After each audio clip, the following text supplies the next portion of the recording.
की क्लास हो चुकी है जिसमें हमने क्या पढ़ा था, डेट समझा, डिबेंचर, ये सब उसके टाइप्स, ठीक है, डिफरेंस देखा हमने। चलो अब जो सेक्शन पढ़ने वाले दैट वाज सेक्शन 71। पहले बेरेट की लैंग्वेज, ठीक है, एक बार गो थ्रू करवा रही हूँ फिर आपकी बुक में आऊंगी। सेक्शन 71 क्या बोलता है, कंपनी चाहे तो क्या कर सकती है, ऑप्शन है कि डिबेंचर इशू कर सकती है, कौन सा वाला, कन्वर्ट वाला, वो होली भी हो सकता है और पार्टली। मैंने आपको ऐप बताया, उस ऐप में प्रॉपर अपन ने बेयर एक्ट की लैंग्वेज रीड करी, वेरी गुड। तो पहला पॉइंट क्या बोलूंगी, कन्वर्ट करने वाला ऑप्शन। दूसरा क्या बोलता है, डिबेंचर्स के पास वोटिंग पावर नहीं होती। थर्ड पॉइंट, सिक्योर डिबेंचर भी इशू किया जाता है। फोर्थ पॉइंट क्या बोलता है, डिबेंचर जो इशू किया है कंपनी ने वो एक अकाउंट बनाएगा, वेरी गुड, अकाउंट का नाम क्या है, DRR, फुल फॉर्म क्या था, डिबेंचर रिडेम्पशन रिजर्व अकाउंट। किससे बनाएगा भाई, प्रॉफिट में से, available for the payment of dividend. Company जो भी प्रॉफिट कमाती है उस प्रॉफिट का पार्ट किस में डाल देती है बच्चों, इस DRR अकाउंट में। अमाउंट जो उसमें क्रेडिट होता है वो किसी और पर्पस के लिए यूज नहीं होगा, एक ही पर्पस के लिए यूज होगा, that was redemption of debenture. Fifth point हमने पढ़ा था, कोई भी कंपनी डिबेंचर इशू नहीं करेगी पांच, अगर 500 से ऊपर उनके सब्सक्राइबर है तो उन्हें क्या करना पड़ेगा, पहले ट्रस्टी अपॉइंट करना पड़ेगा। तो पहले ट्रस्टी अपॉइंट करे उसके बाद ही वो प्रोस्पेक्टेड डिबेंचर वगैरह इशू कर सकती है, अगर किससे ज्यादा है मेंबर डिबेंचर होल्डर, किससे ज्यादा, 500। नेक्स्ट 6 पॉइंट बोलता है, डिबेंचर ट्रस्टी वो सारे काम करेगा डिबेंचर होल्डर के इंटरेस्ट को प्रोटेक्ट करने के लिए जो उसे ठीक लगेगा as per law. Next subsection 7 हमने पढ़ा था, आपने एक ट्रस्ट डीड बनाई, कंपनी और डिबेंचर ट्रस्टी दोनों मिलकर एक ट्रस्ट डीड बनाते हैं और उस ट्रस्ट डीड में वो कुछ ऐसी बातें लिखते हैं जिससे वो क्या करे, ट्रस्टी को क्या दे रहे, छूट दे रहे। तो हमारे लिए वो ट्रस्ट डीड सही नहीं है, वॉइड है, पढ़ा था। उसे अपना बेस्ट काम करना है, अब उसने अपने आप को छूट दे दी, ऐसा कुछ भी नहीं बनाएंगे, लेकिन हाँ कर सकते हैं अगर कौन दे दे अप्रूवल, 3/4 मेजोरिटी, 3/4 के डिबेंचर होल्डर अगर क्या करते हैं, अप्रूवल दे देते हैं, तो यस फिर उसे छूट मिल सकती है, एग्जाम्पशन मिल सकती है। 8 पॉइंट हमने क्या पढ़ा था, कंपनी को पेमेंट करना पड़ेगा, रिडम्पशन करना पड़ेगा और बच्चा विथ इंटरेस्ट करना पड़ेगा। 9 पॉइंट क्या पढ़ा था हमने, एनी टाइम डिबेंचर ट्रस्टी को क्या लगता है एसेट की वैल्यू क्या हो गई है, कम है, इनसफिशिएंट है, तो वो कहां पे जाके शिकायत करता था, NCLT ट्रिब्यूनल के पास शिकायत करता है। 10 पॉइंट, कंपनी फेल हो गया है क्या करने में, टू रिडीम डिबेंचर, ठीक है, जिस टाइम पे उसे करना था, तो यस फिर से हम NCLT के पास जाएंगे। 11th वाला पॉइंट ओमिट हो चुका था, हट चुका था। मैंने तुम्हें डायरेक्टली जो लैंग्वेज रीड करवाई थी ना, बस मैं उसे एक बार रीड कर रही हूँ, ठीक है, बस यहाँ पे स्क्रीन में दिखाकर जो आपने मोबाइल में देखी थी। अब आपने पढ़ लिया है तो आपकी बुक बहुत स्मार्ट बुक है ना, एक बार में पूरा एक साथ नहीं देती है। एक बार वो सेक्शन 71 का सब सेक्शन 1 बोलेगी, उसमें 10 बातें बताएंगी, फिर अचानक से 2 बताएगी, अचानक से 7 बताएगी, अचानक से 12 बताएगी, तो ऐसे रैंडमली बताएगी। तो बस एक बार आपको एक बार में गो थ्रू करवा रही, ठीक है। चलो 12 क्या बोलता है, कॉन्ट्रैक्ट कंपनी के साथ होता है, ठीक है, किसका, कंपनी एक तरफ है दूसरी तरफ डिबेंचर ट्रस्टी, इनके बीच में जो कॉन्ट्रैक्ट है, रूल्स रेगुलेशन उसका ध्यान रखो। और central government for securing the issue of debenture form करती है क्या, डिबेंचर ट्रस्ट डीड, जो ये सारी चीजें जिसमें सारी डिटेलिंग लिखी रहती है। शॉर्ट में बोलूं तो सबको एक हेडिंग देंगे। पहला पॉइंट क्या बोलता है, ऑप्शन टू कन्वर्ट। दूसरा पॉइंट क्या बोलता है, वोटिंग राइट्स नहीं है। थर्ड पॉइंट क्या बोलता है, सिक्योर्ड अनसिक्योर्ड दोनों हो सकते हैं। नेक्स्ट क्या बनाना है, CRR अकाउंट बनाना है, अपॉइंट करना है किसे, डिबेंचर ट्रस्टी को, सॉरी गलत लिखा है, ठीक है सॉरी, DRR अकाउंट, ठीक है। नेक्स्ट अपॉइंट करना है, किसको अपॉइंट करना है, डिबेंचर ट्रस्टी। अब जो डिबेंचर ट्रस्टी है इसका बेस्ट काम क्या रहेगा, डिबेंचर होल्डर के इंटरेस्ट को प्रोटेक्ट करना। प्रिपेयर करो क्या, ट्रस्ट डीड, वॉइड नहीं होनी चाहिए, ठीक है, फ्री की चीजों में छूट नहीं देनी है, लेकिन 3/4 के अगर डिबेंचर होल्डर छूट दे दे तो मिल जाएगी। पेमेंट करनी है इंटरेस्ट के साथ प्रिंसिपल अमाउंट, ठीक है। जो डिबेंचर ट्रस्टी अप्रोच करेगा किसको, NCLT को, इफ एसेट्स क्या है, इनसफिशिएंट है, NCLT ऑर्डर पास करेगा, कंपनी फेल हो गई टू पे। 11 पॉइंट हट चुका है, ओमिट था। कॉन्ट्रैक्ट कंपनी के साथ है स्पेसिफिक परफॉर्मेंस को लेकर, और CG जो भी रूल्स प्रिस्क्राइब करेगी वो आपको फॉलो करना है। ये आपको मैंने समरी जिस बता दी, ठीक है। अब आपकी बुक में आएंगे, आओ, हेडिंग दिख रही है आपको, क्या दिख रहा है बताओ, इशू एंड रिडम्पशन, क्या, डेट सिक्योरिटीज। सेक्शन किसकी बात हो रही है, सेक्शन 71। सेक्शन 71 का सबसेक्शन 1 क्या था जरा मुझे बताओ, कन्वर्ट करने वाली बात। अब पूरे पैराग्राफ में यही तो लिखा है कि डिबेंचर चाहे तो क्या हो सकता है, ऑप्शन टू कन्वर्ट, ठीक है, यही लिखा है, होली हो सकता है, पार्टली हो सकता है, ठीक, लेकिन जब भी इशू करेंगे तो भैया एसआर पास करवा ले रहे मीटिंग में, तो ये है सब सेक्शन 1। अब सेकंड पॉइंट क्या था, वोटिंग राइट नहीं मिलेगी, मिल गया। थर्ड पॉइंट क्या बोल रहा था बताओ, थर्ड पॉइंट क्या बोल रहा था, सिक्योर डिबेंचर की बात कर रहा था। फर्स्ट पॉइंट बोलता है कन्वर्ट, सेकंड पॉइंट बोलता है वोटिंग राइट नहीं है, थर्ड पॉइंट बोलता है सिक्योर्ड। अब याद करो जब हम बेरेट की लैंग्वेज रीड करते हैं तो उन्होंने एक्ट के साथ साथ हमें रूल्स भी बताते जो प्रिस्क्राइब करके था। मैंने क्या कहा था, प्रिस्क्राइब के अंदर मत जाना। अब आपकी जो कंपनी सॉरी आपका जो बुक है ये आपको प्रिस्क्राइब चीजें यहाँ पे बता रही है, तो रूल्स भी साथ में बता रही है, तो बीच में एक्ट के बीच में क्या आ गए, अब ये क्या आ गए, रूल्स आ गए। फिर बाद में ये लोग अभी क्या चल रहा है, सबसेक्शन कौन सा चल रहा है, 1, सबसेक्शन 2 और ये सबसेक्शन 3, बीच में रूल्स आ गए, फिर वो 4 5 फिर बीच में रूल्स आ जाएंगे, फिर आगे कंटिन्यू करेंगे, तो बीच बीच में ये रूल्स इंसर्ट करेंगे। रूल्स आपको क्या बताते हैं, डिटेल प्रोसीजर बता रहे। जैसे कि अभी सबसेक्शन 3 बोलता है भैया सिक्योर डिबेंचर, लेकिन सिक्योर डिबेंचर अगर आपको इशू करना है तो भैया सारी कंडीशन फुलफिल करनी पड़ेगी।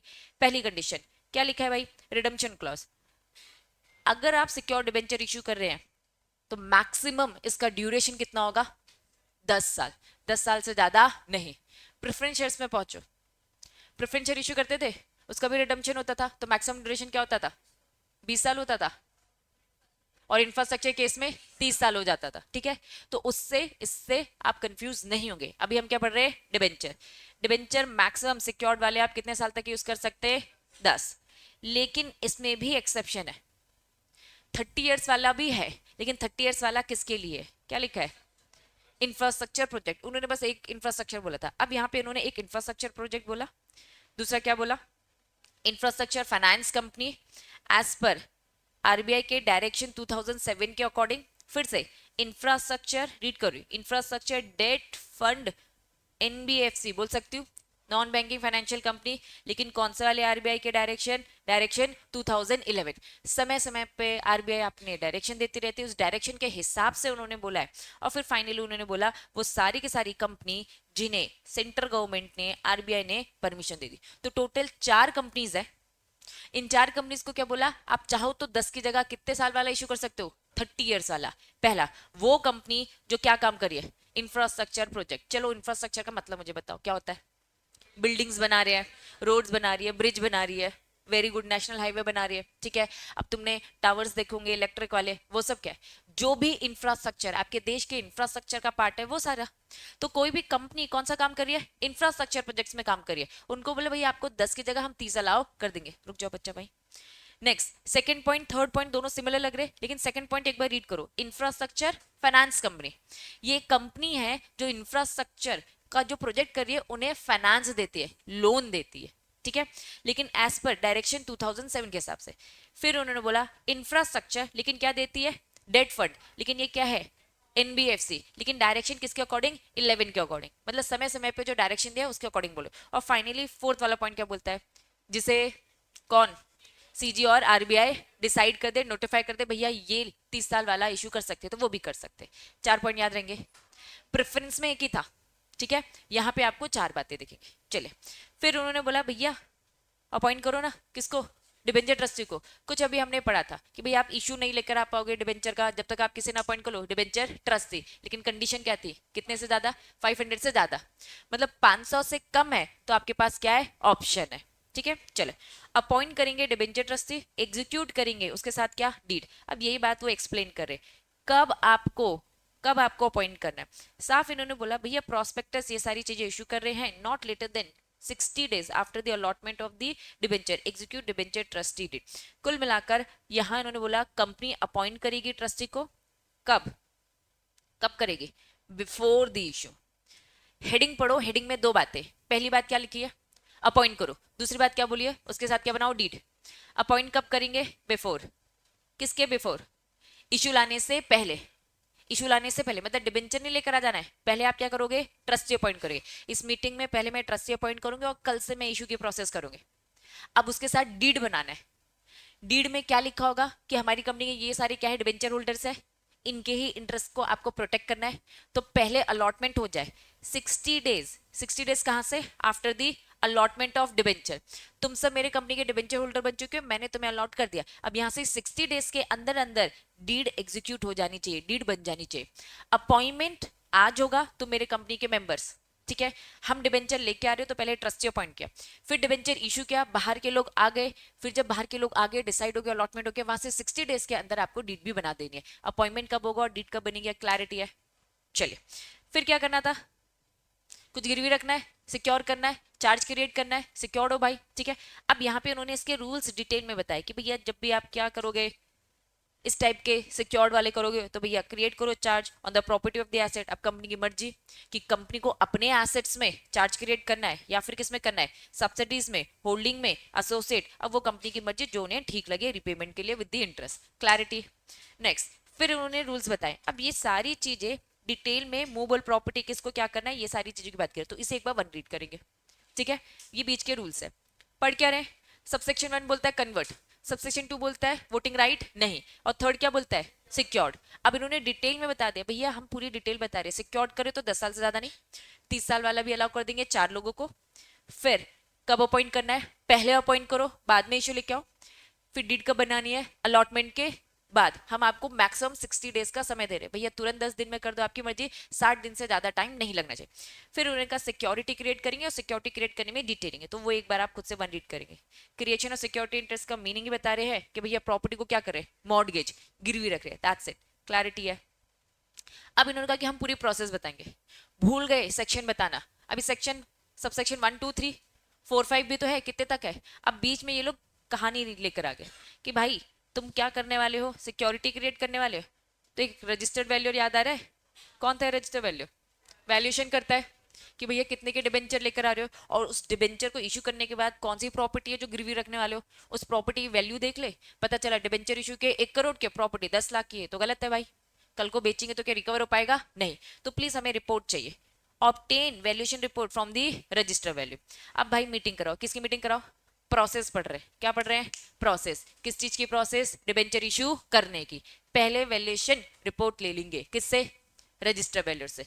दूसरा क्या बोलता है, बोर्ड मीटिंग कराओ, बोर्ड मीटिंग में आकर सारी बातें डिस्कस करो। अब इन्होंने कहा भैया आइडेंटिफाई करो किसे देना है, कैसे देना है, सारी बातें डिस्कस करो मीटिंग में।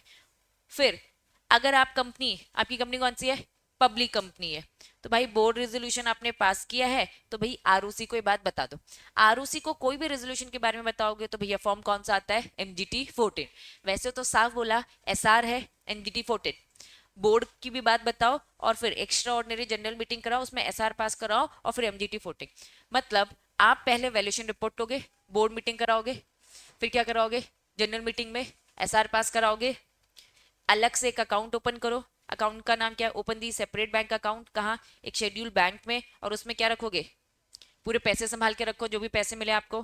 प्रिपेयर करो लिस्ट, कौन से लिस्ट, जिन जिन लोगों ने डिबेंचर को क्या क्या सब्सक्राइब किया है, ऑफर लेटर जो भी था एप्लीकेशन के साथ सब संभाल के रखो, डिस्पैच करो सब आइडेंटिफाई पर्सन को, मेंटेन करो कंप्लीट रिकॉर्ड कि भैया कौन है डिबेंचर होल्डर, उसकी पूरी डिटेलिंग, उसका भी एक अलग से क्या बनता था, रजिस्टर बनता था, ठीक है। नेक्स्ट रिसीव करो एप्लीकेशन मनी, अब हो सकता है चेक से दिया हो, डिमांड ड्राफ्ट से दिया हो, अदर बैंकिंग चैनल, लेकिन कैश नहीं, सेम है ना। शेयर कैसे इशू करते थे, सेम वही बोल रहा है कि भैया हमने एप्लीकेशन दिया, आपने साथ में मनी दिया, आपका आ गया नाम, हम फिर उसको अलॉट करेंगे। कन्वे करो फिर से बोर्ड मीटिंग, क्योंकि इस बोर्ड मीटिंग में क्या डिसाइड करेंगे, एप्लीकेशन बहुत सारी आ गई, किसे किसे अलॉटमेंट देना और किसी किसे अलॉटमेंट नहीं देना है। फिर मेक दी नेसेसरी एंट्रीज किस में, रजिस्टर ऑफ डिबेंचर होल्डर। फिर साथ में उन्होंने कहा भैया एक और फॉर्म, फॉर्म कौन सा लिखा है, CHG7, ये क्या बोल रहा है, अगर सिक्योर्ड है तो क्या क्रिएट करना है, चार्ज क्रिएट करना है, ऊपर पड़ा था। तो इन्होंने कहा कि भैया प्लीज आरओसी को ये भी बता दो, अपने रजिस्टर में डिबेंचर होल्डर का नाम लिख दो, कौन से सिक्योर्ड है, क्या गिरवी रखा है, ये आरओसी को इन्फॉर्म कर दो। फिर फाइनली सारी चीजें हो जाएंगी तो सर्टिफिकेट, डिबेंचर सर्टिफिकेट इशू करेंगे। और स्टैंप ड्यूटी का कोई भी सेटलमेंट है जो स्टैंप एक्ट बोलेगा ये, तो स्टैंप वाली बातों में अभी आपको पढ़ना नहीं, ये पूरी प्रोसेस बता दी। जबकि अभी हमने 3 ही सबसेक्शन पढ़े और पूरी कंप्लीट प्रोसेस। अब इन्होंने कहा भैया इशू किया है, अब क्या करोगे, रिडीम भी करो। रिडीम मतलब क्या, पैसा वापस करो, तुमसे पैसा लिया था अब पैसा वापस, फिर से प्रोसेस आओ। तो बोर्ड मीटिंग होगी, पहले बोर्ड ऑफ डायरेक्टर कहेंगे हाँ हमारे पास इतना पैसा आ गया है, अब हम इन्हें रिटर्न कर सकते हैं। चलिए तो इंटीमेट करेंगे, किसको इंटीमेट करेंगे, होल्डर्स को कि भैया अब हम तुम्हें पैसे देने आ रहे हैं। फिर किससे कोऑर्डिनेट करोगे? बैंक से। बैंक में रखा है पैसा जिससे हम क्या कहेंगे, भैया रिफंड कर रहे। चेंज, अब तुम लोग का पैसा अगर मैंने वापस कर दिया तो मैं अपने रजिस्टर में से तुम लोग के नाम हटाऊंगी। चेंज किसे? दो रजिस्टर है, ऊपर वाला क्या बोल रहा था? डिबेंचर होल्डर का रजिस्टर, और सेकंड क्या बोलता है? चार्ज का रजिस्टर। मतलब क्या गिरवी था, वेरी गुड, क्या सिक्योर था, ये भी चेंज करेंगे। Next, further in case of compulsory optional और कन्वर्टेबल डिबेंचर, क्या डिबेंचर कन्वर्ट हो सकता है? हाँ। किस में कन्वर्ट हो रहा है? इक्विटी में। तो अगर कन्वर्जन वाले हैं, if at the time of issue of share holder, तो अप्रूवल ले लो, not taking the conversion part. जब तक अप्रूवल नहीं लोगे, कभी कभार ऑप्शन होता है ना, डिबेंचर से तुम्हारे पास, मैंने तुम्हें ऑप्शन दिया कि आप चाहो तो इक्विटी में कन्वर्ट कर सकते हो, तो पहले परमिशन लूंगी ना, बिना परमिशन के क्या कन्वर्ट कर दूंगी? तो ये पूरी प्रोसेस का पार्ट। फिर फाइनली रिडम्पशन हो जाएगा सिक्योर डिबेंचर का, जो कितने से ज्यादा नहीं होना चाहिए? 10 साल से ज्यादा नहीं। क्या ये बातें समझ में आ रही है? पूरा प्रोसेस। फिर board resolution under clause this, ठीक है, 176 educate in case of offer invitation non convertible security where the proposed amount is raised through the such offer invitation does not exceed the limit। कुछ नहीं, ये बातें repeat है, extra ये मुझे पता है, लेकिन ये एक्स्ट्रा जो पोर्शन है इसकी टेंशन मत लो। बोर्ड ऑफ डायरेक्टर का एक पूरा चैप्टर आएगा, उसमें 179 180 पढ़ेंगे, लेकिन इससे पहले भी कहीं सुना है, ऊपर पढ़ा था अभी इसी चैप्टर में, स्टार्टिंग में पढ़ा था 179 बोरिंग कर सकते, ये सब कह रहे भैया उस लिमिट के अंदर होगा। ऊपर वहीं पढ़ा था, पावर है 179, क्या बोलता है? पावर है, किस चीज की पावर है? बोरिंग करने की पावर। 180 बोला था रिस्ट्रिक्शंस, उस लिमिट के ऊपर जाओगे तो एसआर। यही बोल रहे हैं, कुछ बताया नहीं उन्होंने, यही बोला भैया लिमिट के दायरे के अंदर अगर लिमिट क्रॉस करोगे तो एसआर पास करना है। क्लियर है?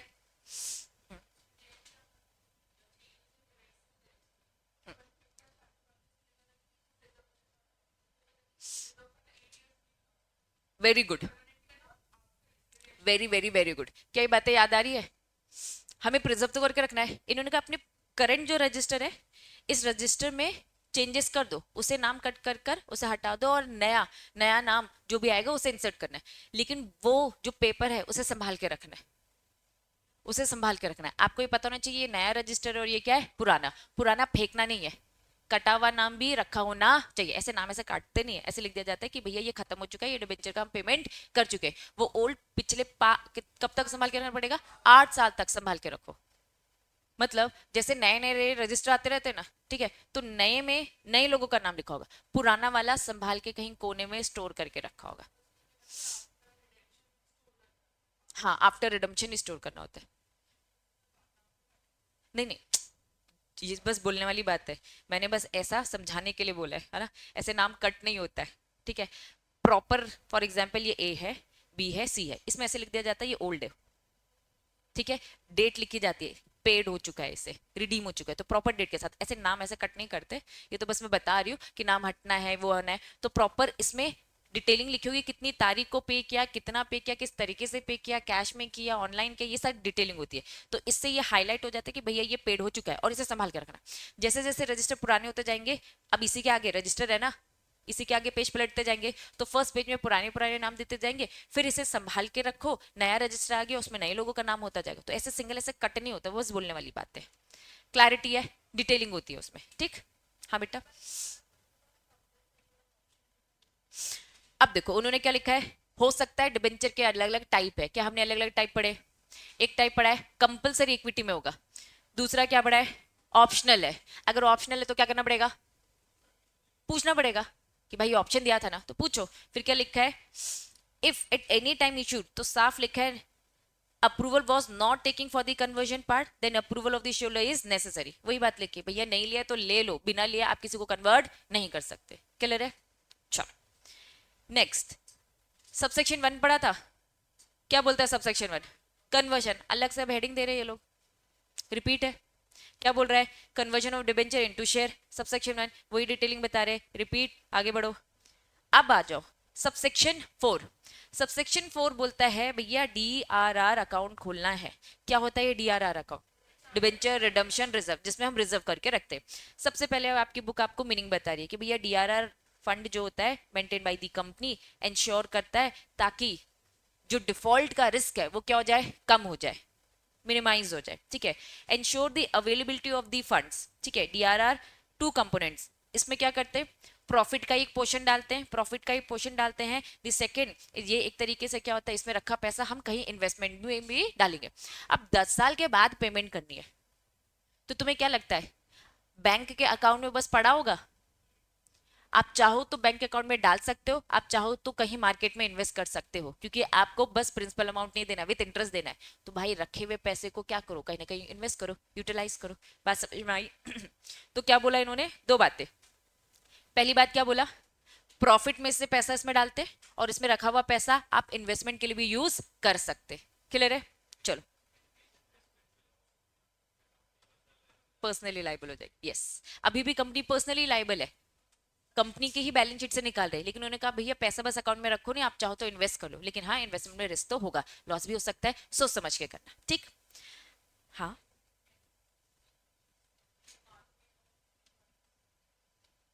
And marking. हाँ बच्चों, आओ जरा बात करें तुमसे, वापस आएंगे। कौन से अकाउंट की बात हो रही है? डीआरआर अकाउंट, ठीक है। क्या पूछ रहे थे, कुछ पूछ रहे थे? अच्छा, इन्होंने बस ये बोला इट इज नोन एज, क्या लिखा है, ये मार्किंग ऑफ द फंड्स का मतलब ऐसा कुछ बहुत नोन नहीं है, ये बस ये कह रहे हैं कि भाई it is allocation of the profit done in the process, आप उसी से निकाल कर बस डालते हो। मतलब आपका प्रॉफिट एक अकाउंट है, पैसा रखा है भैया करोड़ों का, उसका एक छोटा सा परसेंट निकाल के एक अलग से अकाउंट में बस आपने डाल दिया, तो डालना इज नोन एज, ठीक है। चलो, पर्पस क्या है, यूनिकनेस क्या है इसकी भाई, डीआरआर अकाउंट जो आपने बनाया, डीआरआर अकाउंट जो आपने बनाया, इसमें आप कहां से पैसा निकालते हो? देखो ये लिखा है रिजर्व करना, ठीक है। कहां से करते हो भाई, प्रॉफिट का ही एंड मार्क करते हो, ठीक है। Companies asset is reserve for repaying the debenture liability. पहला ऑप्शन क्या है हमेशा, फर्स्ट ऑप्शन क्या है, रिजर्व करो, पहला ऑप्शन रिजर्व करो, प्रॉफिट का पोर्शन निकाल के इस डीआरआर अकाउंट में डालो। दूसरा ऑप्शन आपने सिक्योर्ड किया था, सिक्योर्ड किया था मतलब क्या, एसेट गिरवी नहीं उससे होता है तो फिर आप क्या करते, एसेट्स भी रख रहे हो एक तरीके से, रिजर्व कर रहे हो, तो आप पैसे भी निकाल के रख रहे हो। वर्स्ट सिनेरियो ऐसा होगा कि भैया पैसे नहीं हो पाए, इन्वेस्टमेंट क्या लॉस हो गया, तो इन दैट केस आपको क्या करना पड़ेगा, एसेट को बेचकर पैसे रिकवर करने पड़ेंगे। तो साफ इन्होंने कहा कि भैया दो तरीके से डीआरआर को हम मेंटेन करते हैं, पहला तो प्रॉफिट का एक पोर्शन निकालो, और दूसरा दूसरा क्या करते हैं भैया, एसेट भी सिक्योर रखते हैं। क्लियर? कौन सा पढ़ रहे, सेक्शन 71 का सबसेक्शन 4 पढ़ रहे, ठीक है। अब उसकी उन्होंने डिटेलिंग बताई, फिर से इन्होंने कहा यार बताते ही रहेंगे हम, तब तक बताते रहेंगे, अब मॉड्यूल है रिपीटेशन बहुत होता है, ठीक है। फिर से सेम बातें बोली, भैया क्रिएट करो, क्या क्रिएट करो, डीआरआर अकाउंट बनाओ, ठीक है। कंपनी शेल कंप्लाई, डीआरआर के जो भी रूल्स रेगुलेशन है फॉलो करे। फिर उन्होंने फिर से बोला कि भैया प्रॉफिट में से बनाना होता है, लिमिट जो भी उन्होंने प्रिस्क्राइब है कुछ बताया, सब रिपीट है, ठीक है। तो सबसेक्शन 1 2 3 4 क्लिक हो रहा है, 1 conversion, 2 voting, third secured, fourth DRR account. Clarity है विथ रूल्स? हाँ, क्लियर है, रिपीट बस बता रहे, ठीक है। मॉड्यूल में रिपीटेशन ज्यादा है, इस कारण से चीजें याद तो हो जानी चाहिए आपको, है ना।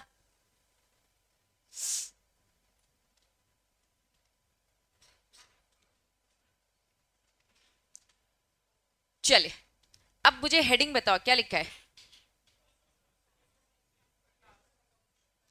क्लासेस ऑफ कंपनी, यहाँ कुछ कंपनीज की लिस्ट है। पहला क्या लिखा है, ऑल इंडियन फाइनेंशियल इंस्टीट्यूशन, बाजू में लिखा है इन्हें कोई जरूरत नहीं है क्या बनाने की, डीआरआर अकाउंट, ये रूल्स आपको बताते हैं, ठीक है। चाहे ये पब्लिक लेके आए चाहे ये प्राइवेटली लेकर आए, ठीक। क्यों भैया, कौन है ये, खुद देखो, all India national, sorry all India financial institution, पूरे के पूरी इंडिया के जितने भी फाइनेंशियल इंस्टीट्यूशन है भैया, इनका काम लोन लेने देने का ही है, इनकी डीलिंग ही लोन से होती है, बोरिंग से होती है, तो इन्हें अलग से कोई बात छोटी छोटी चीजों के लिए क्या वो डीआरआर अकाउंट बनाते फिरेंगे क्या, नहीं। नेक्स्ट फिर बोला उन्होंने क्या, फाइनेंशियल, जो इंडिया लेवल के हैं उन्हें बनाने की जरूरत नहीं है, लेकिन जो फाइनेंशियल इंस्टीट्यूशन है shall be applicable to NBFC register with the RBI. हम उन फाइनेंशियल इंस्टीट्यूशन की बात करें जो आरबीआई के पास रजिस्टर्ड है, आरबीआई ने उन एनबीएफसी को बोल रखा है कि भैया तुम्हें तो बनाना पड़ेगा, हम तुम पे नजर रखना चाहते हैं। जो इंडिया लेवल के ऑल ओवर इंडिया, उनको साफ बोला है तुम्हें नहीं बनाना है, लेकिन आरबीआई ने कुछ एनबीएफसी को बोल दिया तुम्हें बनाना पड़ेगा, तो जिन्हें बोला है वो बनाएंगे। नेक्स्ट, अब इन्होंने एनबीएफसी को पकड़ा, एनबीएफसी जो रजिस्टर्ड है आरबीआई के पास, और दूसरा क्या बोल दिया, हाउसिंग फाइनेंस कंपनी, दो, एनबीएफसी और हाउसिंग फाइनेंस कंपनी, ये दो लोग रजिस्टर्ड है कहाँ, अपने खुद के नेशनल हाउसिंग बैंक के अकॉर्डिंग। इनकी इन्होंने डिटेलिंग बताई है। जो लिस्टेड एनबीएफसी है और लिस्टेड हाउसिंग फाइनेंस कंपनी है, इनको भी लिस्टेड है, जो लिस्टेड है इन्हें डीआरआर अकाउंट बनाने की जरूरत नहीं है। जो अनलिस्टेड है इन्हें भी बनाने की जरूरत नहीं है इन केस ऑफ प्राइवेट। अगर मैं इसे दूसरे सेंस में बोलूं कि अगर वो पब्लिक के लिए लाएंगे तो उन्हें क्या करना पड़ेगा, डीआरआर अकाउंट बनाना पड़ेगा। कुछ नहीं, पूरी लिस्ट पढ़ रहे हैं रूल्स की लिस्ट आपको बता रहा है किस किस कंपनी को बनाना है, किस किस कंपनी को नहीं बनाना है। नेक्स्ट, लिस्टेड कंपनी को बोल दिया तुम्हें बनाने की जरूरत नहीं है। अनलिस्टेड कंपनी को बोल दिया कि अगर डीआरआर कितना 10% of the value of the outstanding debenture, अगर आपका कितना बचा है, आउटस्टैंडिंग डिबेंचर अभी कितना है, 10% तक का बचा है, ठीक है। एडुकेट, यहाँ पे डीआरआर अकाउंट तब बनाना है, अदरवाइज आपको बनाने की जरूरत नहीं है। पढ़ क्या रे, पढ़ क्या रे, किसको डीआरआर अकाउंट बनाना है और किसको नहीं। पहला, जो पूरे ऑल इंडिया फाइनेंशियल इंस्टीट्यूशन है इन्हें नहीं बनाना। सेकेंड, फाइनेंशियल इंस्टीट्यूशन जो एज ए एनबी रजिस्टर्ड है आरबीआई के पास, आरबीआई ने उन्हें बोला तुम्हें बनाना है। थर्ड, इन्होंने थर्ड में बस नाम बताया, थर्ड ए बताया डिटेल में, ठीक है, कि भैया हम एनबीएफसी हाउसिंग फाइनेंस की बात करें, जो लिस्टेड है ना उन्हें बनाने की जरूरत नहीं, जो अनलिस्टेड है उन्हें प्राइवेट के केस में नहीं बनाना है। दैट मीन्स उसमें पॉजिटिव सेंस में लिखो कि भैया अगर पब्लिक होगा तो आपको डीआरआर अकाउंट बनाना पड़ेगा। लिस्टेड कंपनी को नहीं बनाना, अनलिस्टेड को अगर इस वैल्यू से ज्यादा आउटस्टैंडिंग डिबेंचर है तो बनाना, अदरवाइज नहीं। बात समझ में आ रही है? हाँ, डीआरआर आप कब बनाते हो, इशू करते टाइम पे ही, उसी टाइम पर आपको पूरा का पूरा पैसा डीआरआर में, देखो करने से पहले नहीं करते। डीआरआर अकाउंट है क्या, जरा बताओ। हमें टेंशन है कि हम डिबेंचर का पैसा चुका पाएंगे कि नहीं, तो पहले डिबेंचर इशू होगा फिर डीआरआर अकाउंट बनेगा। क्योंकि डिबेंचर इशू होगा तो हमें पता चल गया 1 करोड़ का है, तो पहले हमें पता चलेगा 1 करोड़ का हम इशू लेकर आए। अब इस 1 करोड़ के इशू को हमें अगर 10 साल तक चुकाना है तो हमें कैलकुलेशन करनी पड़ेगी कि भैया थोड़ा थोड़ा थोड़ा इसमें डालना पड़ेगा। तो पहले इशू लेके आएंगे फिर डीआरआर अकाउंट क्रिएट करेंगे, ठीक है। देखो सबसे पहला पॉइंट बोलता है कन्वर्ट करना, मतलब डिबेंचर इशू कर रहे हो। सेकंड, वोटिंग पावर उनके पास नहीं रहेगी। तीसरा, सिक्योर्ड करो। चौथा, डीआरआर अकाउंट बना। ये चल रहा है ना, पक्का? तो डीआरआर अकाउंट बनाना है, पहले इशू करना है, उसके बाद डीआरआर अकाउंट, ठीक है। अब यहां रखा जो पैसा है या तो चुपचाप बैंक में रख दो, या तो चुपचाप कहाँ रखो, बैंक में, या फिर आप इन्वेस्ट करो। मेथड, या तो डिपॉजिट कर लो बस, schedule bank, RB SBI bank, Punjab national bank, सब शेड्यूल बैंक है, इनके पास जाकर बस पैसा संभाल के रखो रिजर्व का, ठीक है। या फिर उन्होंने क्या बोला सिंपल भाषा में, ये जो पूरा पैराग्राफ है इसको सिंपल भाषा में बता रही हूँ। यहाँ पे सबसे पहली बात किसकी बात करी जा रही है, हम इन्वेस्टमेंट डिपॉजिट की किसकी बात करें, लिस्टेड कंपनी की बात करें, एनबीएफसी की बात करें, हाउसिंग फाइनेंस कंपनी की बात करें। इन्होंने कहा कि या तो आप क्या करो इन्वेस्टमेंट, या तो आप क्या करो डिपॉजिट। कितना? 15%। 15% कितना का? मैच्योरिंग। 1 करोड़ का है पूरा डिबेंचर, 10 साल में मुझे मैच्योर हो जाएगा, पे करना है, तो 15% अभी से धीरे धीरे धीरे रिजर्व मेंटेन करके रखेंगे। अब आपको इन्वेस्टमेंट कब करना होता है, जब भी आपका साल खत्म होता है। फाइनेंशियल ईयर कब खत्म होता है? 31 मार्च। तो अप्रैल 30 अप्रैल तक आपको क्या करके रखना है, उस इन्वेस्टमेंट मस्ट बी मेड, आपको वहां पर इन्वेस्टमेंट कर देना है। मेंटेन अंटिल 31 मार्च, आपको कब तक इन्वेस्टमेंट रखना है, नेक्स्ट ईयर 31 तक के लिए। आप क्या करो, या तो आप किसी शेड्यूल बैंक में क्या कर दो डिपॉजिट, या फिर क्या करोगे गवर्नमेंट की सिक्योरिटीज खरीद लो ताकि रिस्क कम रहे। नेक्स्ट, या तो सिक्योरिटीज और बॉन्ड्स खरीदो, किसके, इंडियन ट्रस्ट एक्ट के अकॉर्डिंग। ये सिंपल भाषा में यही यहाँ पे लिखा है। पहला क्या लिखा है, डिपॉजिट करो, या तो सेंट्रल स्टेट गवर्नमेंट की सिक्योरिटीज खरीदो, या तो इंडियन ट्रस्ट एक्ट के अकॉर्डिंग, या तो इंडियन ट्रस्ट एक्ट के अकॉर्डिंग। पहला पॉइंट तो क्लियर है, पैसे संभाल के रखो। दूसरा, गवर्नमेंट की सिक्योरिटीज खरीदो, चाहे वो सेंट्रल गवर्नमेंट हो चाहे वो स्टेट गवर्नमेंट, लेकिन लैंग्वेज रीड करेंगे। क्या लिखा है, क्या लिखा है, एन एनकम्बर्ड। एनकम्बर्ड मतलब होता है बर्डन, एनकम्बर्ड मतलब होता है बर्डन, एन एनकम्बर्ड मतलब क्या है, फ्री। मतलब आपको ऐसी सिक्योरिटीज में पैसा लगाना है जो फ्री हो। फ्री हो मतलब क्या, उसमें कुछ भी बर्डन नहीं हो, कुछ भी लोन वोन से रिलेटेड चीजें ना हो, मतलब कुछ भी मॉर्गेज ना हो, नहीं, ये सिक्योर्ड बोलूंगी मैं, फ्री बोलूंगी। सिंपल अगर बोलूं तो इन्होंने बोला ऐसी सिक्योरिटीज में पैसा लगाओ जिसमें रेस्ट्रिक्शंस ना हो, जिसमें ताम झाम ना हो। बात समझ में आई? एकदम फ्री है, तुरंत बेचो तो पैसा निकल आए, ज्यादा नाटक ना हो। नेक्स्ट, एन एनकम्बर्ड सिक्योरिटीज में पैसा लगाओ इंडियन ट्रस्ट एक्ट के अकॉर्डिंग, मतलब एकदम free without any restrictions. And last वाला बोलता है इंडियन ट्रस्ट एक्ट सेम, लेकिन एनकम्बर्ड यहाँ सिक्योरिटीज और यहाँ क्या बोल रखा है, बॉन्ड्स।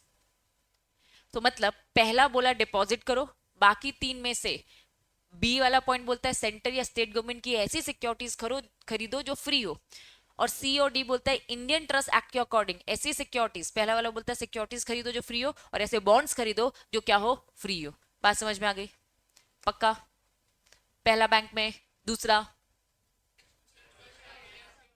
सेंटर और स्टेट गवर्नमेंट की unencumbered securities, Indian Trust Act की unencumbered securities, Indian Trust Act की एन एनकम्बर्ड बॉन्ड्स। समझ में आया?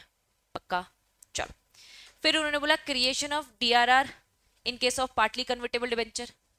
डिटेलिंग में बात करें अभी हमारा कौन सा सेक्शन चल रहा है, सेक्शन 71 का सब सेक्शन 4 ही चल रहा है, ठीक है। अब ये कह रहे भैया आपकी पार्टली कन्वर्टेबल है तो डीआरआर अकाउंट में फिर क्या देखेंगे, पार्टली का देखेंगे।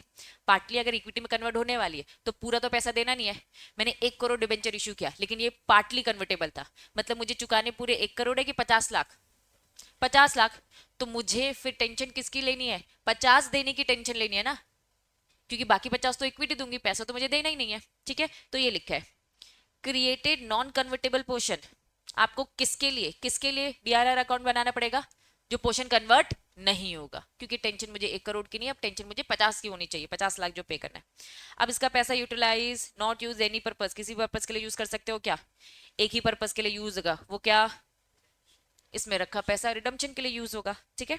चलो, ये सारी बातें ना आपकी कंपनी ने क्या इशू किया है, डिबेंचर इशू किया है, ठीक है। अब इसका पैसा कहाँ यूज हो रहा है, कैसे हो रहा है, कितने टाइम के लिए, ये सारा डिस्क्लोजर आपको देना पड़ेगा कि भैया हाँ हमने एक डीआरआर अकाउंट बनाया, उसमें पैसे हमने ट्रांसफर किए, डायरेक्टर की रिपोर्ट में सारा पूरा चिट्ठा होना चाहिए। क्लियर है?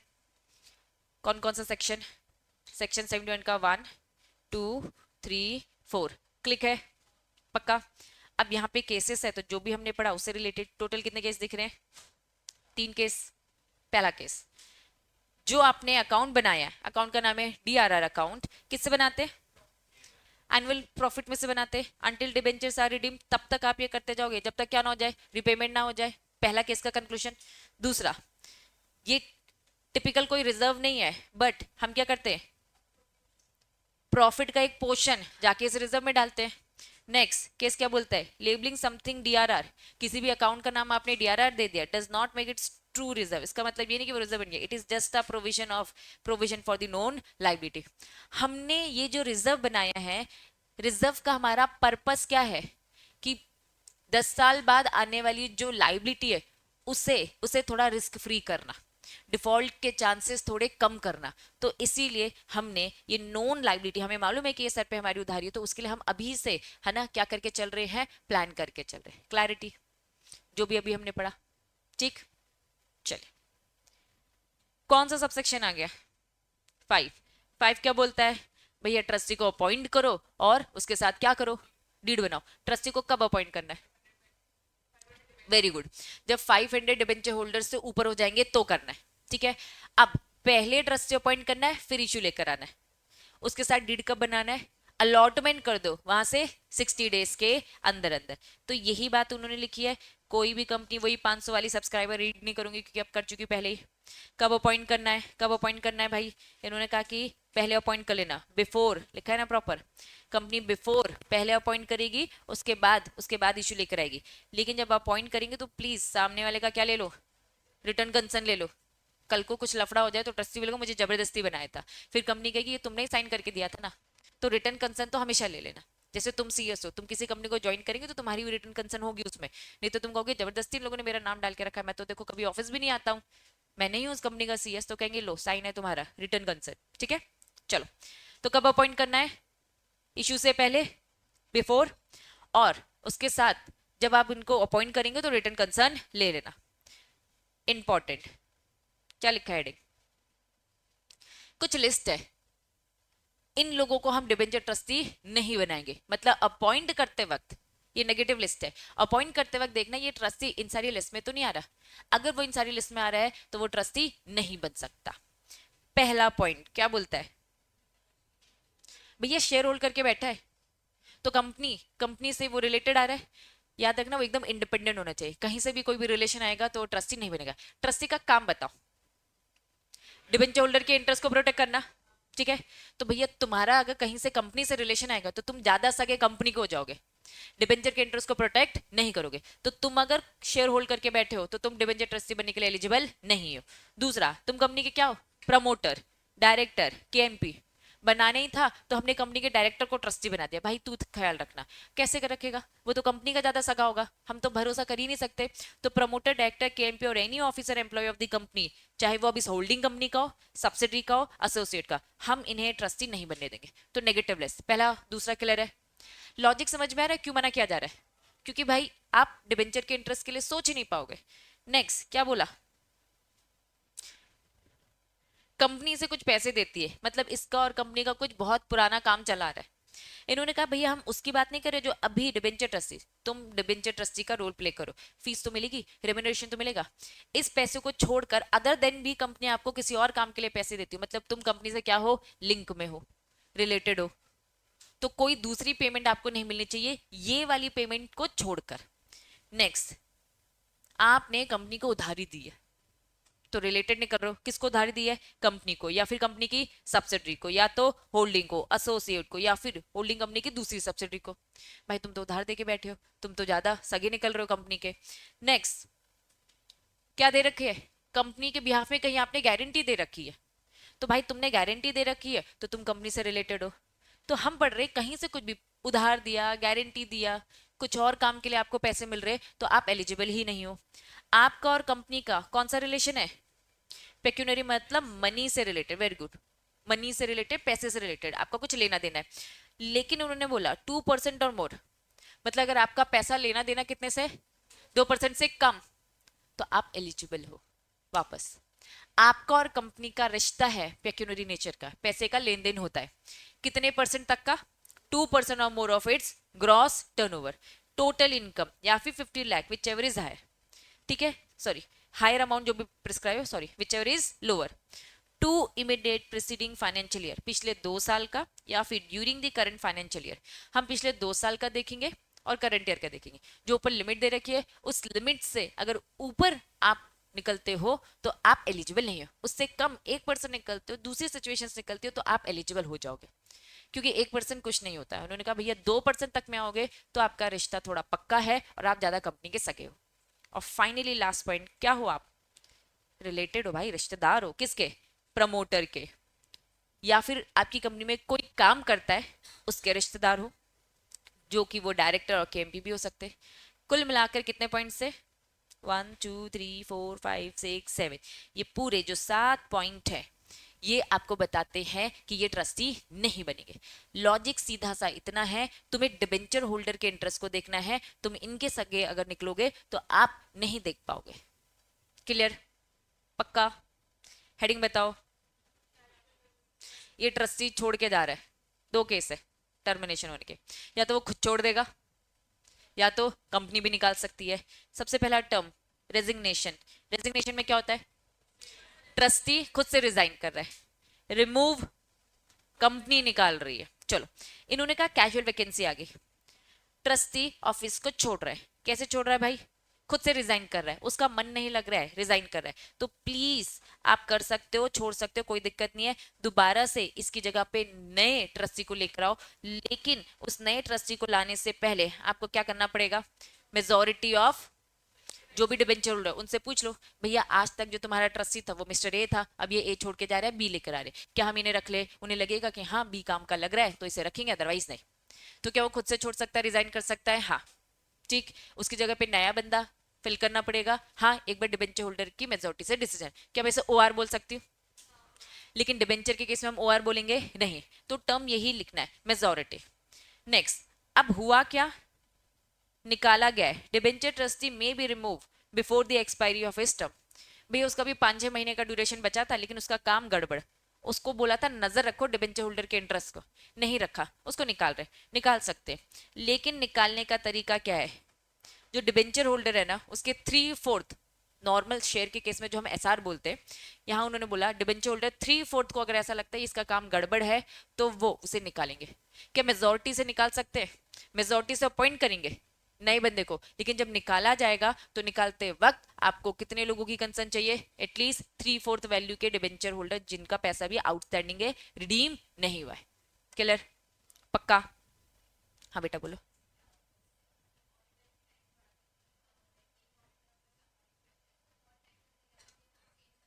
हाँ हाँ।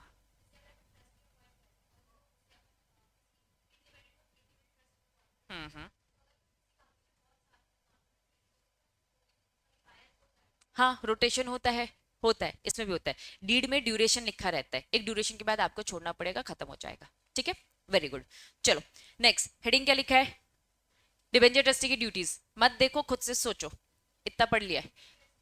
इंटरेस्ट प्रोटेक्ट करना बहुत जनरल बात बोल दी, ठीक है, इस थोड़ा सा स्पेसिफिक बोलो।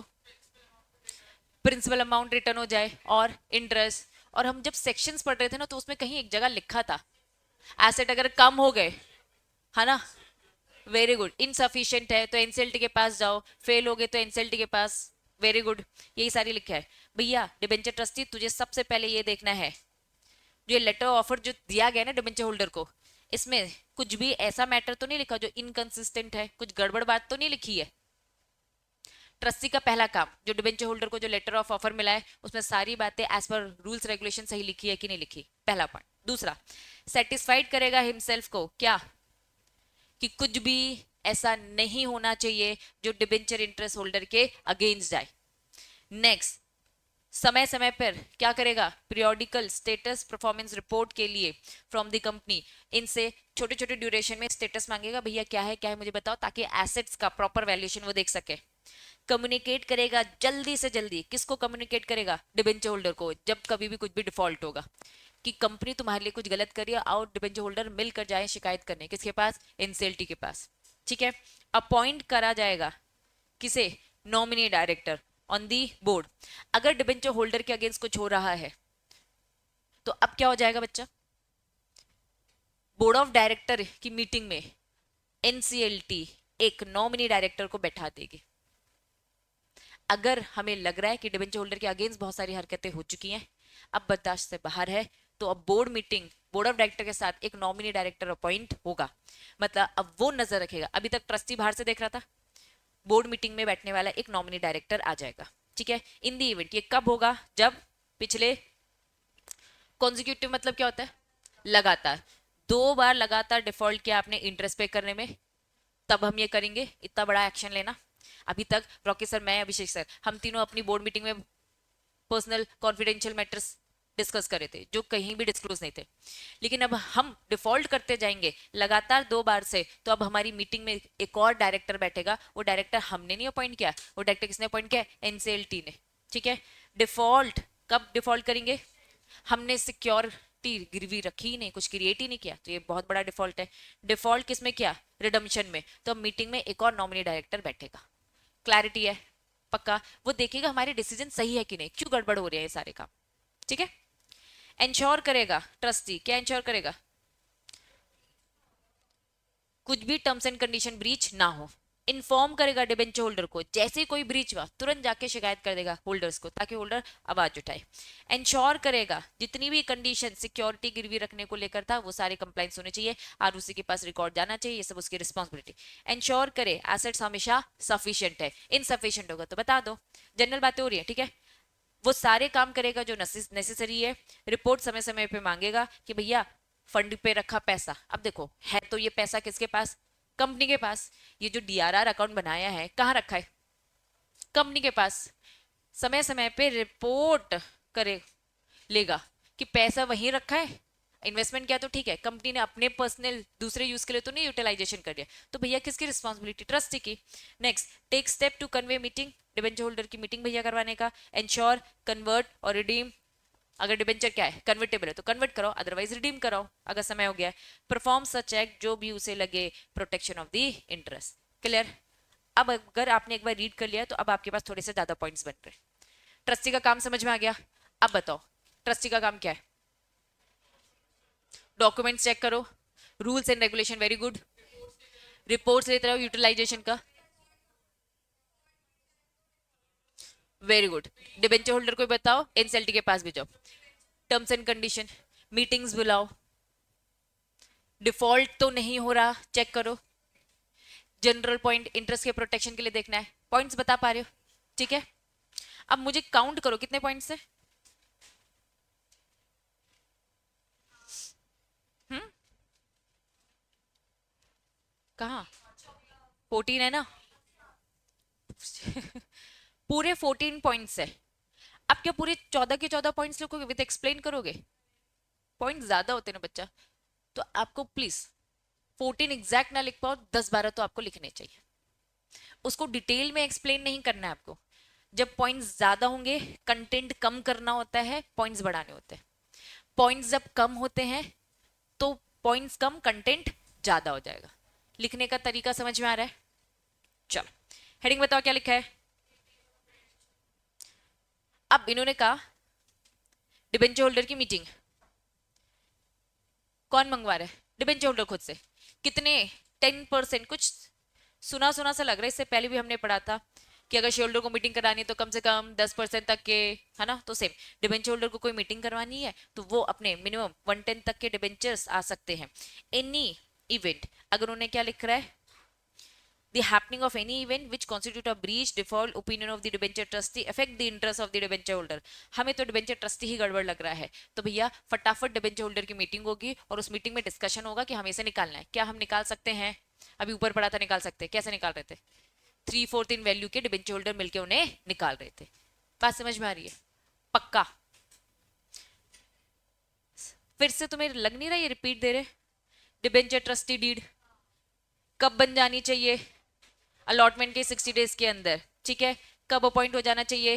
बिफोर। रिपीट। ठीक है, अब ये चीज थोड़ी सी नहीं है, इन्होंने 60 डेज के अंदर बन जानी चाहिए, लेकिन जो डिबेंचर ट्रस्ट डीड है ना उसका फॉर्मेट दे रखा है। फॉर्मेट कहां दे रखा है? फॉर्म SH12 में। ठीक है, executed by the company issuing debenture in favour of the debenture trustee within 3 months of closure of the issue और द ऑफर। जब आपका डिबेंचर का जो ऑफर है ये क्लोज हो गया, हमने पब्लिक में दिया है ना, आओ हमारी कंपनी के डिबेंचर खरीदो, जब ये क्लोज हो गया वहां से इन्होंने कहा कि हम तुम्हें 3 महीने का समय दे रहे हैं, अपनी सारी फॉर्मेलिटीज जो डीड की है उसे अच्छे से कंप्लीट कर दो। मतलब अपॉइंटमेंट पहले, इश्यू फिर, इश्यू होने के बाद जब अलॉटमेंट हो जाएगा डीड बनाओ, और डीड बनाने के बाद उन्होंने कहा पूरी फॉर्मेलिटीज के साथ कंप्लीट करना है। कब? जब आपका क्या हो जाएगा? इश्यू क्लोज हो जाएगा, वहां से 3 महीने के अंदर अंदर। क्लियर है बच्चों? पक्का? रिपीट है पूरा। अब सबसेक्शन 8 में आगे जंप कर कर क्या है सबसेक्शन 8 कि भैया इंटरेस्ट भी देना है और प्रिंसिपल अमाउंट भी देना है, टर्म्स एंड कंडीशन के अकॉर्डिंग जो लिखा था। फॉर्म जो SH12 है, ट्रस्ट डीड, उस ट्रस्ट डीड में क्या होगा? मत पढ़ो, खुद से सोचो, ट्रस्ट डीड में क्या क्या लिखा होगा बताओ। ट्रस्ट डीड में लिखा होगा ये डिबेंचर कितने टाइम के लिए इशू है, 10 साल, 5 साल। Rights obligation, very good. Date of issue समझ में आ रही है? अब देखो उन्होंने क्या लिखा है, डिस्क्रिप्शन पूरा, कब डिबेंचर इशू हुआ, फिर क्या लिखा है, डिटेल्स, सिक्योर्ड है तो चार्ज की रेट क्या होगा, particulars of the appointment, trustee की पूरी डिटेलिंग होगी, अगर डिफॉल्ट होगा तो क्या एक्शन लेना है, एनसीएलटी के पास जाना है, ये सब लिखा होगा, कंपनी की ऑब्लिगेशन, मिसलेनियस। मतलब तुम और डिटेल पॉइंट्स बता पा रहे हो। बस इन्होंने बोला भैया डीड में क्या लिखा होगा, सारी टर्म्स एंड कंडीशन, आपको टर्म्स एंड कंडीशन ये और एक्स्ट्रा भी एड ऑन कर सकते हो। हेडिंग सब सेक्शन 7 क्या था, कुछ याद आ रहा है? सब सेक्शन 7 ट्रस्ट डीड में सारी बातें सही लिखी होनी चाहिए। अगर आप ट्रस्ट डीड में कुछ ऐसी बात लिख रहे हो जिसमें ट्रस्टी को क्या दे रहे हो, छूट दे रहे हो, कुछ याद आया, तो वो क्या मान लिया जाएगा? वॉइड मान लिया जाएगा। तो आपके सर पे लाइबिलिटी तो आएगी, लेकिन ये लाइबिलिटी से आपको माफी भी मिल सकती है अगर कितने 3/4 के डिबेंचर होल्डर चाहे तो माफ कर दे। ये सबसेक्शन 7 बोल रहे हैं, रिपीट। ठीक है, बीच में रूल्स आ गए। रूल्स आपको बोलते हैं कि भैया ट्रस्ट डीड ओपन है for the inspection. Trust deed में कुछ गड़बड़ तो नहीं लिखा? कुछ लोग डिबेंचर होल्डर आकर चेक करना चाहते हैं, चेक कर सकते हैं भैया। किसको चेक कर सकते हैं? रजिस्टर ऑफ मेंबर्स को कर सकते हैं, ट्रस्ट डीड को कर सकते हैं, डिबेंचर के रजिस्टर को कर सकते हैं, इंस्पेक्शन तो कर सकते हैं ना, पढ़ा था हमने। इससे पहले वाले चैप्टर में क्या क्या चेक किया जा सकता है, इंस्पेक्ट किया जा सकता है, कॉपी लिया जा सकता है, एक्सट्रैक्ट, क्या क्या, मेंबर का रजिस्टर, डिबेंचर होल्डर का भी, उनका ट्रस्ट डीड, सब सारी चीजें रहेंगी। ठीक। सब सेक्शन 9, सब सेक्शन 9 बोलता है पावर है डिबेंचर ट्रस्टी के पास, फाइल करेंगे पिटीशन एनसीएलटी के पास, कब, अगर एसेट क्या है, insufficient, repeat sub section 9। Next sub section 10 क्या बोल रहा था, अगर कंपनी फेल हो गई पे करने में, 10 साल कंप्लीट हो गए, पे करना था, नहीं कर पाए, कंपनी फेल टू रिडीम, तो भैया एनसीएलटी ऑर्डर देगा, आपको रिडीम तो करना पड़ेगा विद पेनल्टी एंड ऑल। तो सबसेक्शन 9 सबसेक्शन 10 पढ़ा था।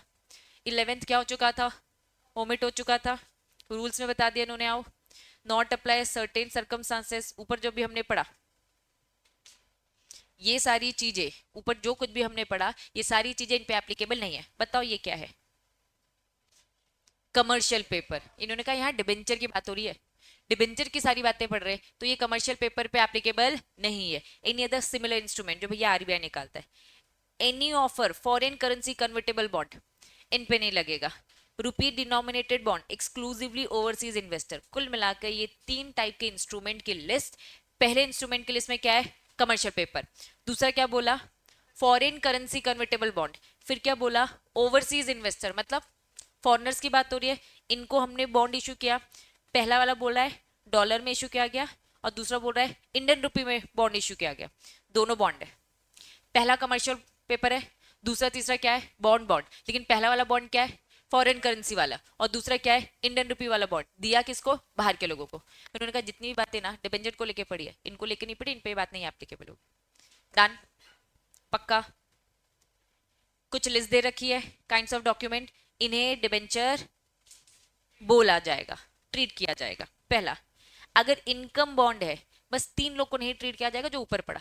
कमर्शियल पेपर, 2 टाइप के बॉन्ड, चाहे फॉरेन के हो, फॉरेन करेंसी हो चाहे इंडियन करेंसी, दिया बाहर के लोगों को ही दिया जा रहा है। ठीक है।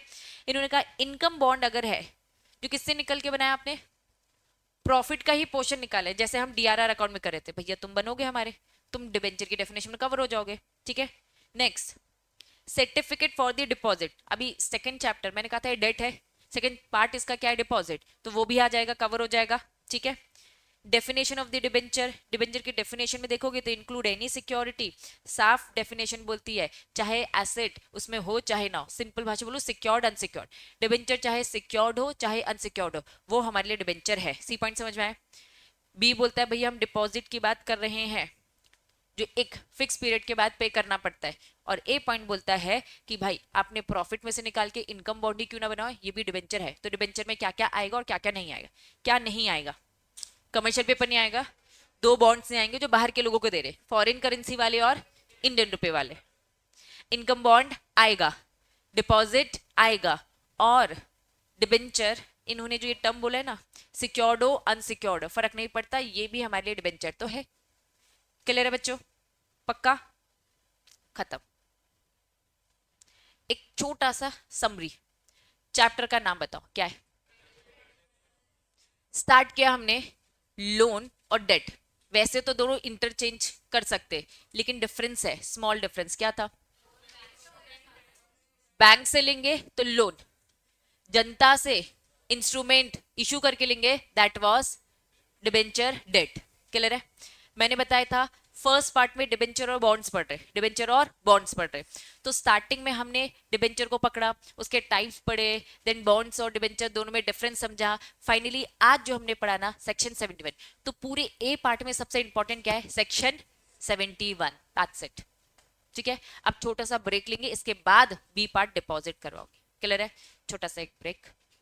हाँ बेटा, जब हमने चैप्टर स्टार्ट किया था तो हमने डिस्कस किया था ए पार्ट और बी पार्ट। ए पार्ट में डिबेंचर और बॉन्ड्स थे, लेकिन सबसे इंपॉर्टेंट सेक्शन क्या था, 71। अब आ जाओ बी पार्ट। बी पार्ट क्या बोलता है, पूरा का पूरा ओवरव्यू देता है, किसका, डिपॉजिट का। अब थोड़ा आ जाओ डिपॉजिट के कंसेप्ट समझेंगे। डिबेंचर बॉन्ड्स में सेक्शन 71, डिबेंचर का सेक्शन क्या था, 71, याद रखना है। डिपॉजिट के 2 सेक्शन याद करेंगे, सेक्शन 73 और सेक्शन 76। चलो, डिपॉजिट की अगर मैं बात करूं तो सबसे पहले डिपॉजिट के मीनिंग में जाएंगे। Simple meaning, what do you mean by deposit, deposit क्या होता है, एफडी, एक अमाउंट डिपॉजिट करना, इन्वेस्टमेंट है, मैं कंपनी, मुझे पैसे की जरूरत, तो मेरे पास बहुत सारे तरीके हैं। या तो मैं क्या इशू करूं, इक्विटी, या तो प्रेफरेंस, डिबेंचर, बॉन्ड्स, या फिर मैं क्या इशू कर सकती हूँ, डिपॉजिट भी इशू कर सकती हूँ। अब मैंने आपसे डिपॉजिट का अमाउंट लिया, इंटरेस्ट पे करूंगी ना। डिपॉजिट का टाइप, जैसे बैंक में क्या करते हो, एफडी कर कर आते हो, आरडी करके आते हो। आरडी क्या होता है, रिकरिंग, छोटा छोटा छोटा धीरे धीरे डिपॉजिट करेंगे जिसमें इंटरेस्ट मिलेगा। एफडी क्या होती है, फिक्स डिपॉजिट, लमसम 10 लाख सीधा बैंक को दे दिया, बोला 5 साल बाद मिलेगा, विद इंटरेस्ट मिलेगा। यही सेम चीज आईटेक्स कर रहा है, लेकिन तुम्हें भरोसा किसमें भैया, बैंक में है। सारी कंपनी, चाहे रिलायंस हो, टाटा हो, सारी कंपनी क्या करती है, डिपॉजिट एक्सेप्ट करती है, वैसे ही जैसे एक बैंक करता है। अब इक्विटी, प्रेफरेंस, डिबेंचर, बॉन्ड्स, एक और इंस्ट्रूमेंट आ गया, दैट वाज डिपॉजिट। कंपनी को पैसे की जरूरत है, कंपनी ने डिपॉजिट इशू किया, और अगर कंपनी डिपॉजिट इशू करेगी तो डिपॉजिट के रूल्स रेगुलेशंस अलग। याद करो, स्टार्टिंग के चैप्टर्स पढ़े थे, अगर आपको प्रेफरेंस शेयर इशू करना है तो terms and condition, right issue लाना है, बोनस लाना है तो टर्म्स एंड कंडीशन, ऐसे डिपॉजिट इशू करना है तो कंपनी की terms and condition. Being a CS, आपको कंपनी की हेल्प करना है कि डिपॉजिट इशू करते वक्त किन किन बातों का ध्यान रखना। क्लैरिटी है? चलो, अब इन्होंने कहा 2 सेक्शंस होते हैं, सेक्शन 73 से 76 तक पढ़ेंगे, लेकिन याद आपको बस 73 और 76 ही करना है, बीच के 4-5 आपको याद करने की जरूरत नहीं है। आ जाओ, डिपॉजिट 2 टाइप के हैं। इन्होंने कहा या तो आप ये डिपॉजिट, ये पैसा किससे मांगेंगे, मेंबर से मांगेंगे, या तो आप ये किससे मांगेंगे, जनता से, पब्लिक से। याद करो, इक्विटी शेयर, इक्विटी शेयर हम अपने एम्प्लॉय को भी तो दे सकते हैं ना, और इक्विटी शेयर जनता को भी दे सकते हैं। सेम डिपॉजिट, ये डिपॉजिट हम किससे मांग रहे हैं, पैसे की जरूरत है तो किससे मांग रहे हैं, मेंबर से, या फिर हम किससे मांग रहे हैं, पब्लिक। अब भाई 2 टाइप की कंपनी होती है, एक प्राइवेट कंपनी होती है और एक क्या होती है, public company. Acceptance of the deposit from the member, ये सेक्शन कौन सा कवर होता है, 73। साफ इन्होंने बोला, मेंबर से पैसे मांगने, मेंबर से डिपॉजिट एक्सेप्ट करना है, तो पब्लिक कंपनी भी अपने मेंबर से कर सकती है, और किससे, प्राइवेट कंपनी भी। क्या ये बात समझ में आ रही है? तो प्राइवेट कंपनी तो वैसे ही जनता के पास नहीं जा सकती, प्राइवेट कंपनी के पास ऑप्शन ही क्या है, एक, कि वो डिपॉजिट एक्सेप्ट करेगा तो किससे करेगा, मेंबर से।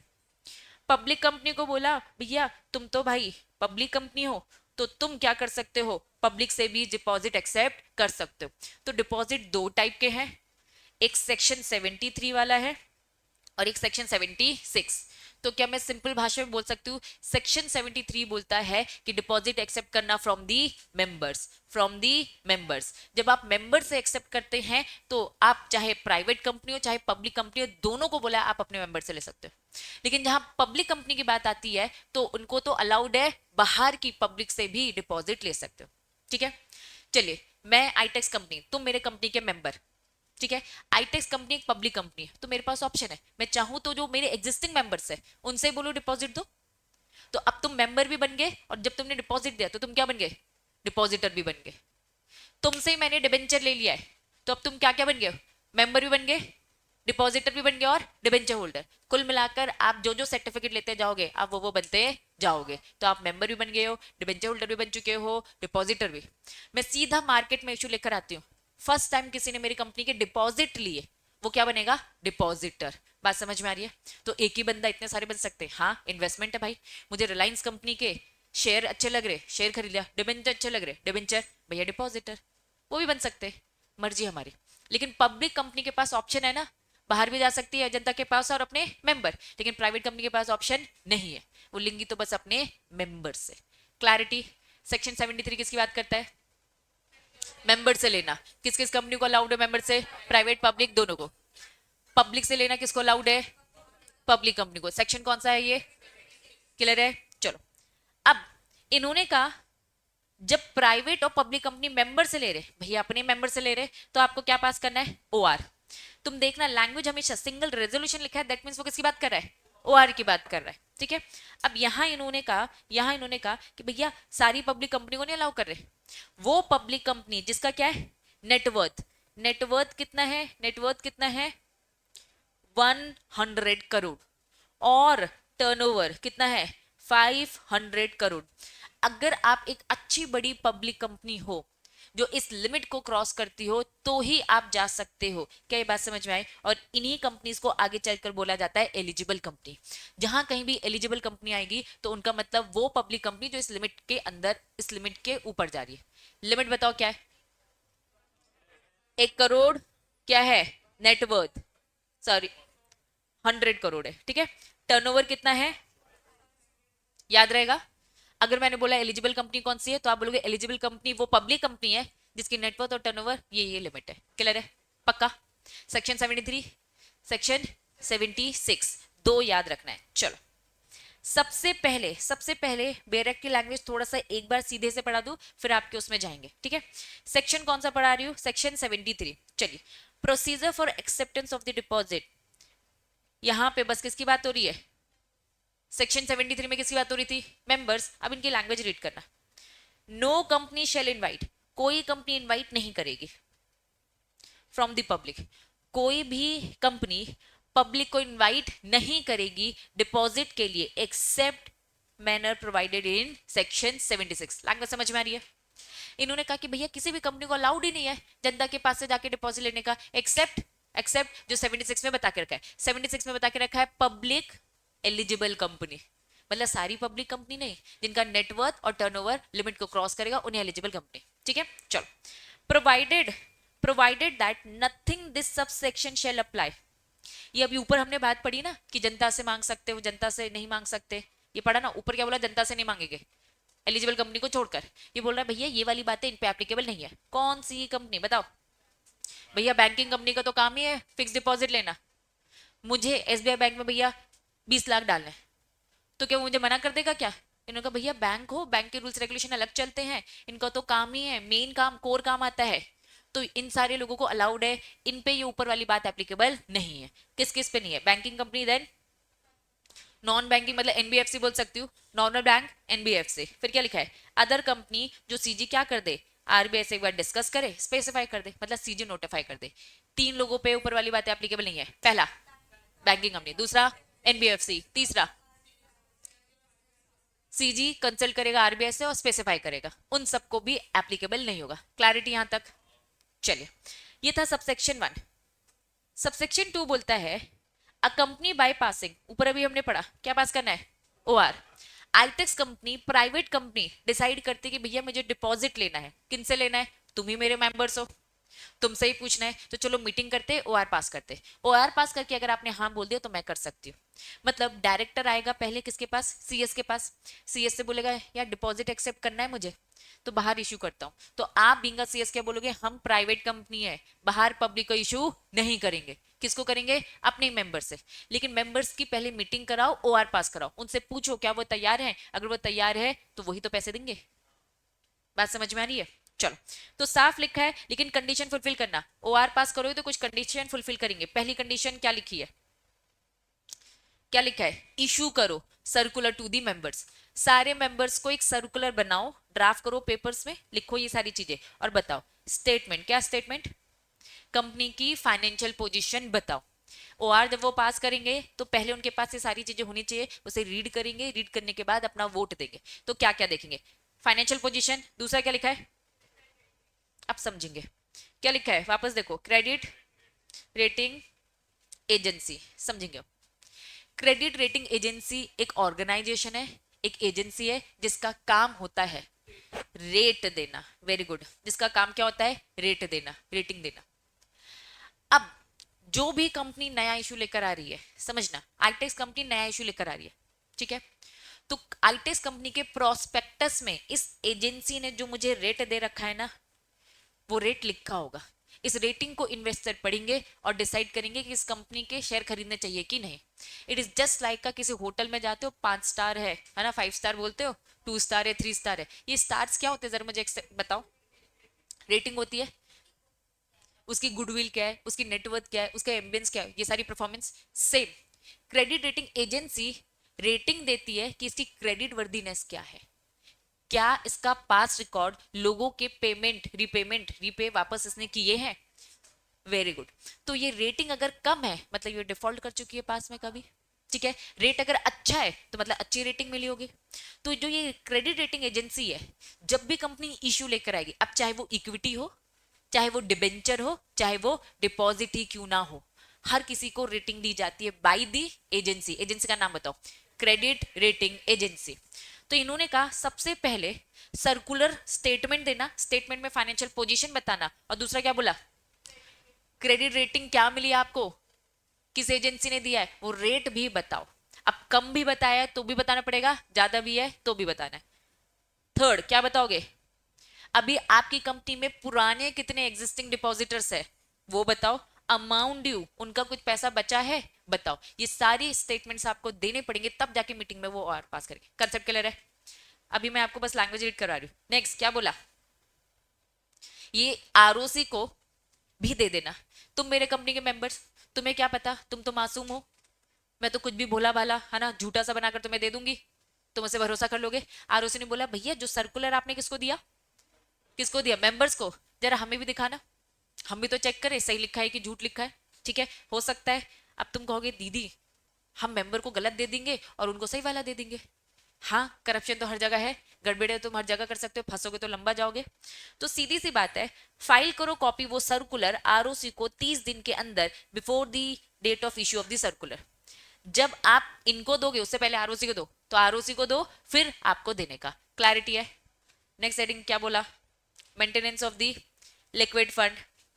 Company shall deposit on and before the 30th April of each year such sum which shall not be less than 20% of the amount is deposit maturing during the following financial year kept in the scheduled bank deposit repayment reserve। कुछ अजीब सा लग रहा है, कुछ ऐसा लग रहा है रिलेटेड सा पढ़ा था हमने। ऊपर एक डीआरआर अकाउंट पढ़ा था, क्या था वो DRR account, debenture redemption reserve था।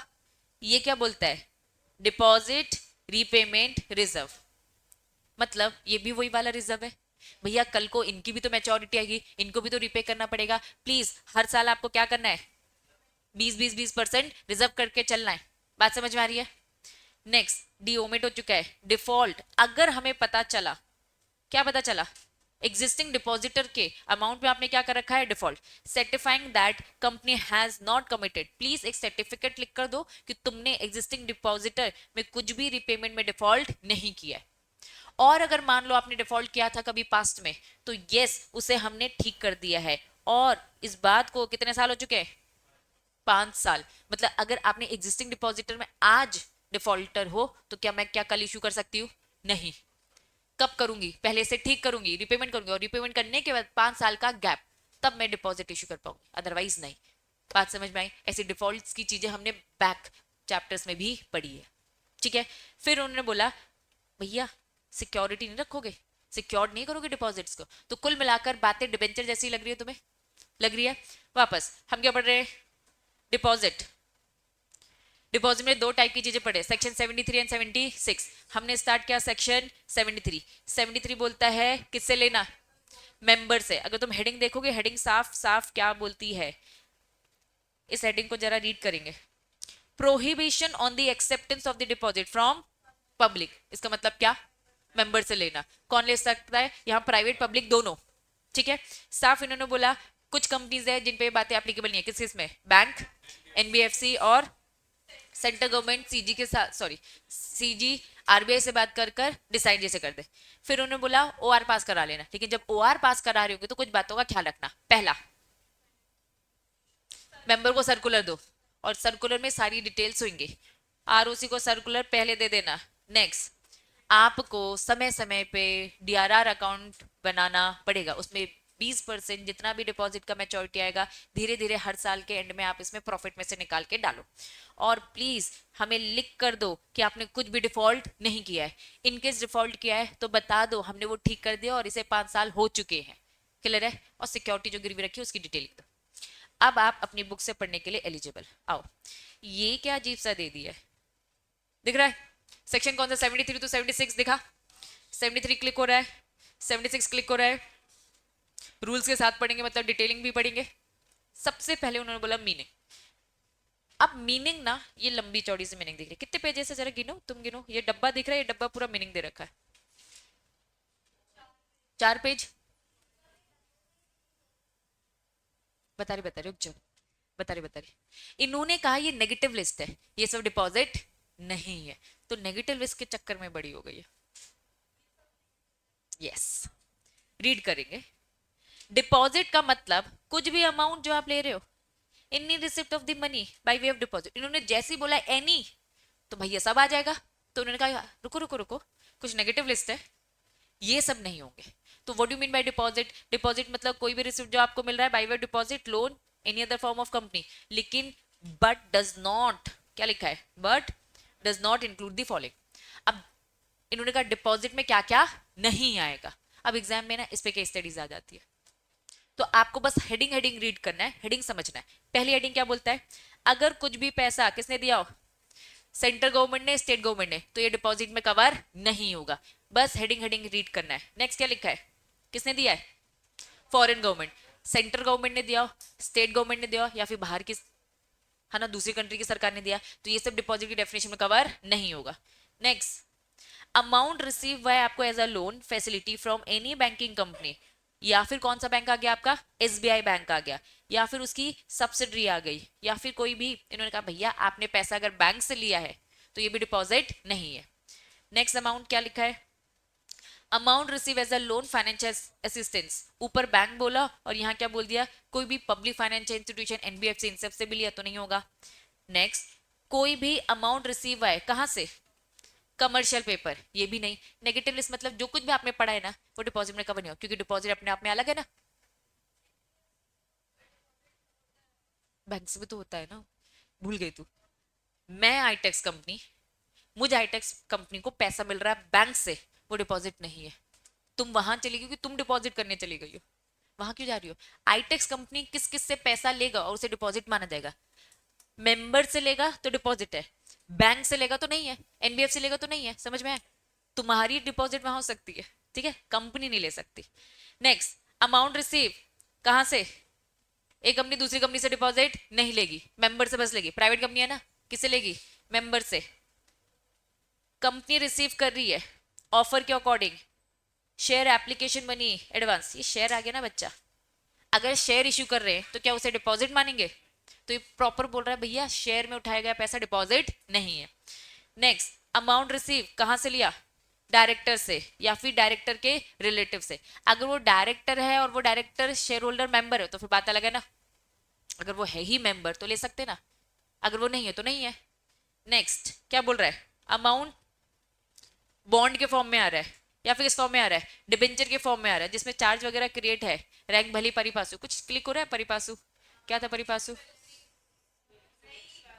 डेमो, वेरी गुड, पुराने वाले और नए सेम रहेंगे। तो ये कहां पड़ा था, डिबेंचर ना, इक्वल, ठीक है, डिबेंचर ना, इन्होंने कहा डिबेंचर थोड़ी ना ये है, डिपॉजिट अलग है, डिबेंचर अलग है। हाँ, मुटाटिस मुटेंडिस कॉपी पेस्ट था वो, परिपासु इक्वल इक्वल, मुटाटिस मुटेंडिस बोल रहा था, ऊपर जितने भी हमने लॉस पढ़े ना सेम यहाँ पर भी वही, हम दोबारा रिपीट नहीं करेंगे, कॉपी पेस्ट करो। ये क्या बोलता है, इक्वल ट्रीटमेंट रहेगा, ठीक है। नेक्स्ट क्या लिखा है, amount raise by the issue non convertible debenture, जब नॉर्मल डिबेंचर को नहीं रखा तो नॉन कन्वर्टेबल वाले को क्यों रखेंगे। Amount receive from the employee से भी, जो पैसा लिया वो भी नहीं है। Non interest amount receive from the, भैया ट्रस्ट से मिला पे हेल्ड में है जो, ठीक है। Amount receive from the business, भूल जाओ ये सारी चीजें, बिजनेस में जो पैसा मिल रहा है वो बिजनेस का पैसा है, डिपॉजिट नहीं। कुल मिलाकर डिपॉजिट क्या है, डिपॉजिट वो जो अपने मेंबर से ले रहे हो, दैट्स इट, बाकी कहीं भी जमाने से मिलेगा वो नहीं है, और वो जमाने की बात आपको बताते जा रहे हैं।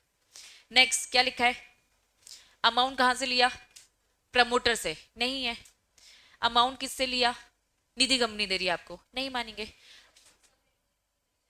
सभी हेडिंग तो बोलना है, बस बस, चिट, बस आपको जो जो मैं बोलूँ, जैसे चिट फंड हो गया, निधि हो गया, ऐसे याद करना है बस।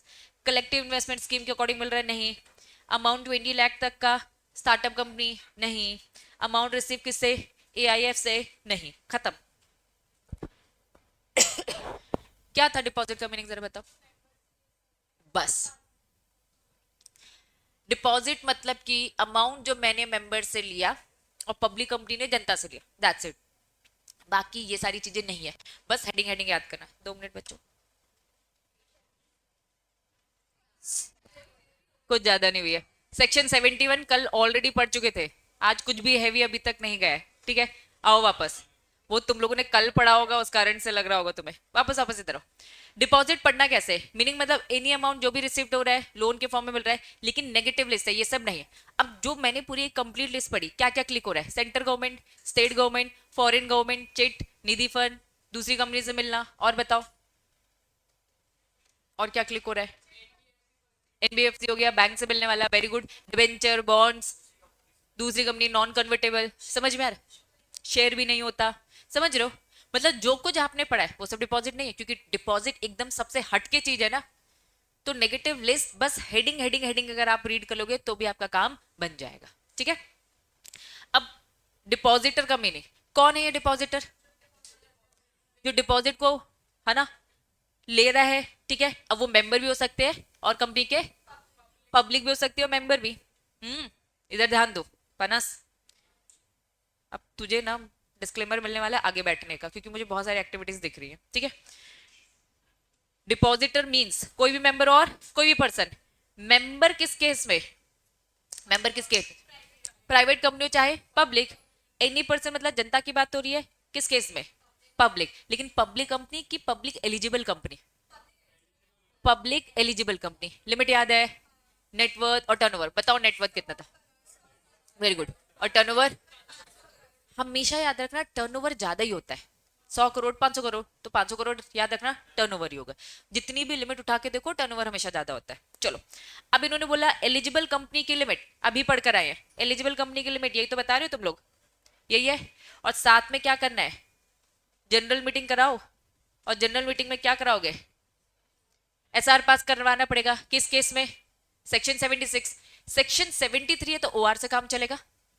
सेक्शन कौन सा है, 73, तो ओआर से काम चलेगा। अगर सेक्शन 76 है तो एसआर। क्लियर है, यही तो पढ़ा था हमने अभी। चलो, प्रोहिबिटेड, इस हेडिंग का मतलब समझ में आ रहा है, क्या बोल रहा है, वेरी गुड। प्राइवेट कंपनी को साफ बोल रखा है भैया तुम कहां नहीं जा सकते, पब्लिक के पास नहीं जा सकते डिपॉजिट के लिए। सेक्शन 73 का सब सेक्शन 1 रीड करवाया था, वही तो रीड करो, आओ। No company shall invite accept renew deposit from the public except, जो भी चैप्टर 5 यहां लिख दो, सेक्शन 76 की बात हो रही है। क्लियर है बच्चों, पक्का। अब कंसेप्ट जो पढ़ चुके हैं ना बस उसको रिपीट कर रहे, ठीक है, वही तो लिखा है उन्होंने।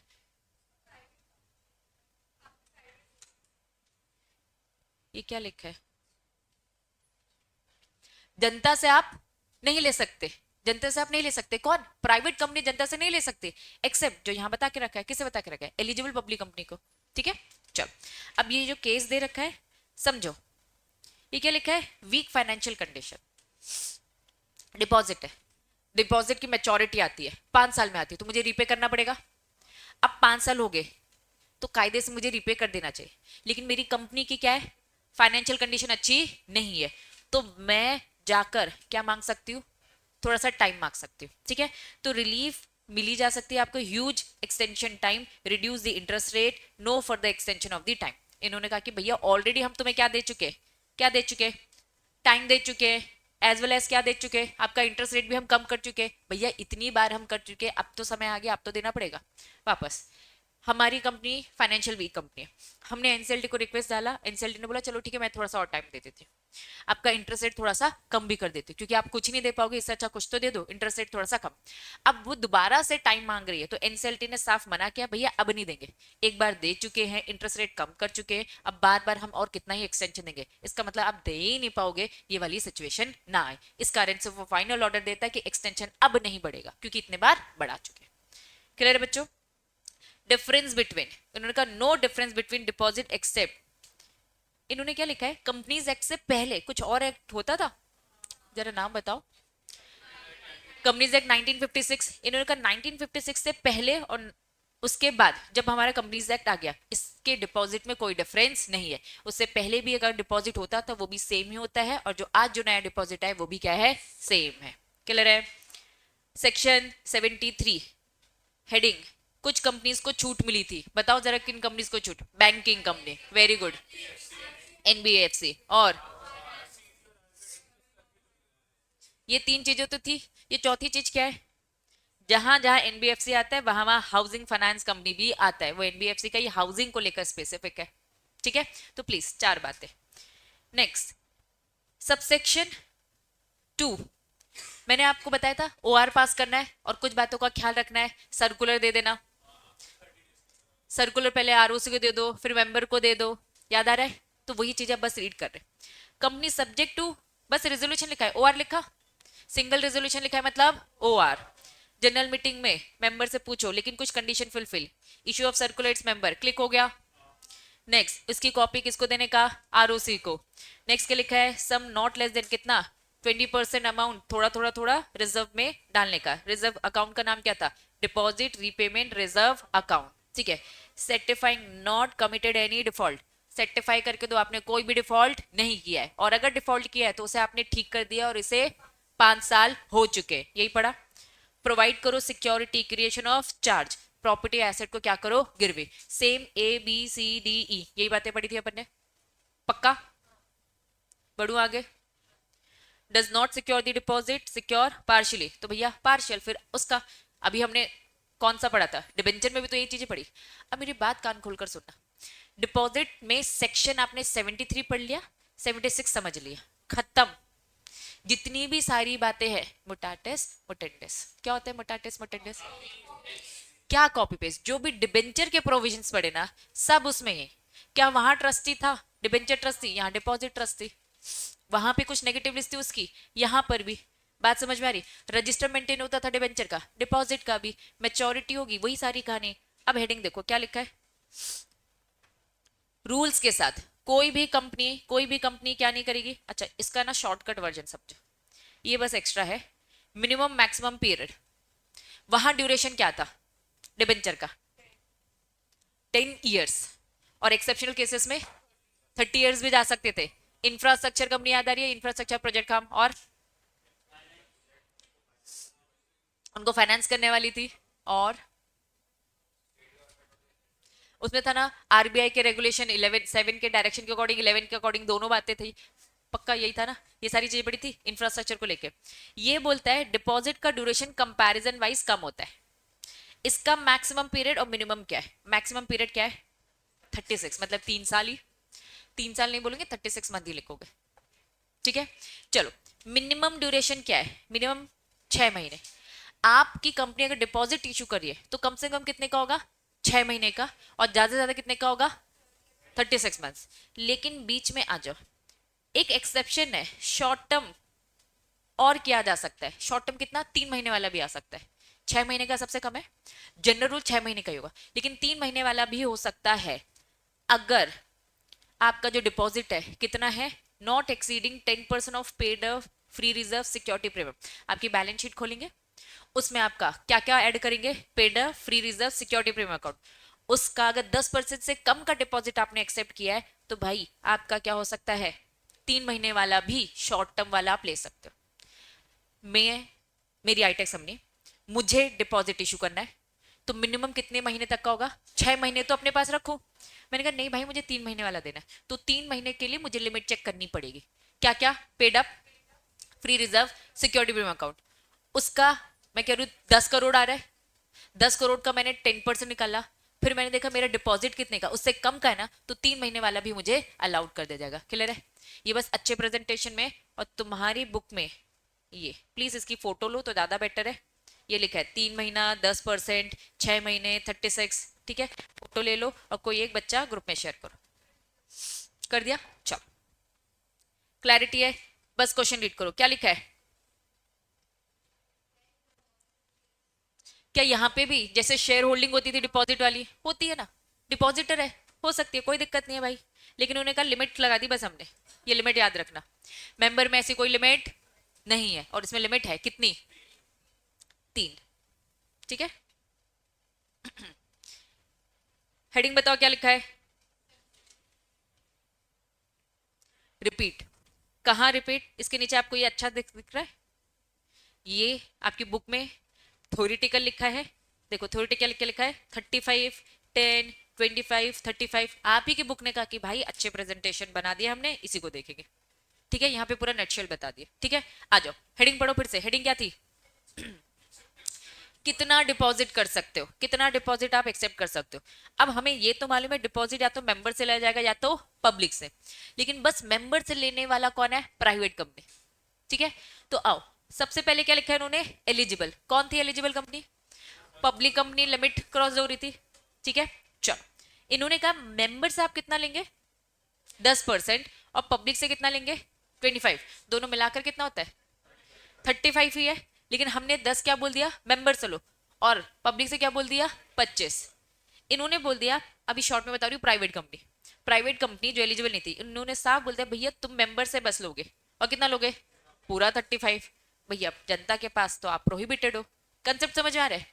Next, government company eligible under section 76, वो गवर्नमेंट पब्लिक कंपनी जो एलिजिबल कंपनी में आ रही है, मतलब वो सरकारी कंपनी को बोला भैया तुम मेंबर से मत लो, तुम पूरा पूरा किससे लोगे, जनता से।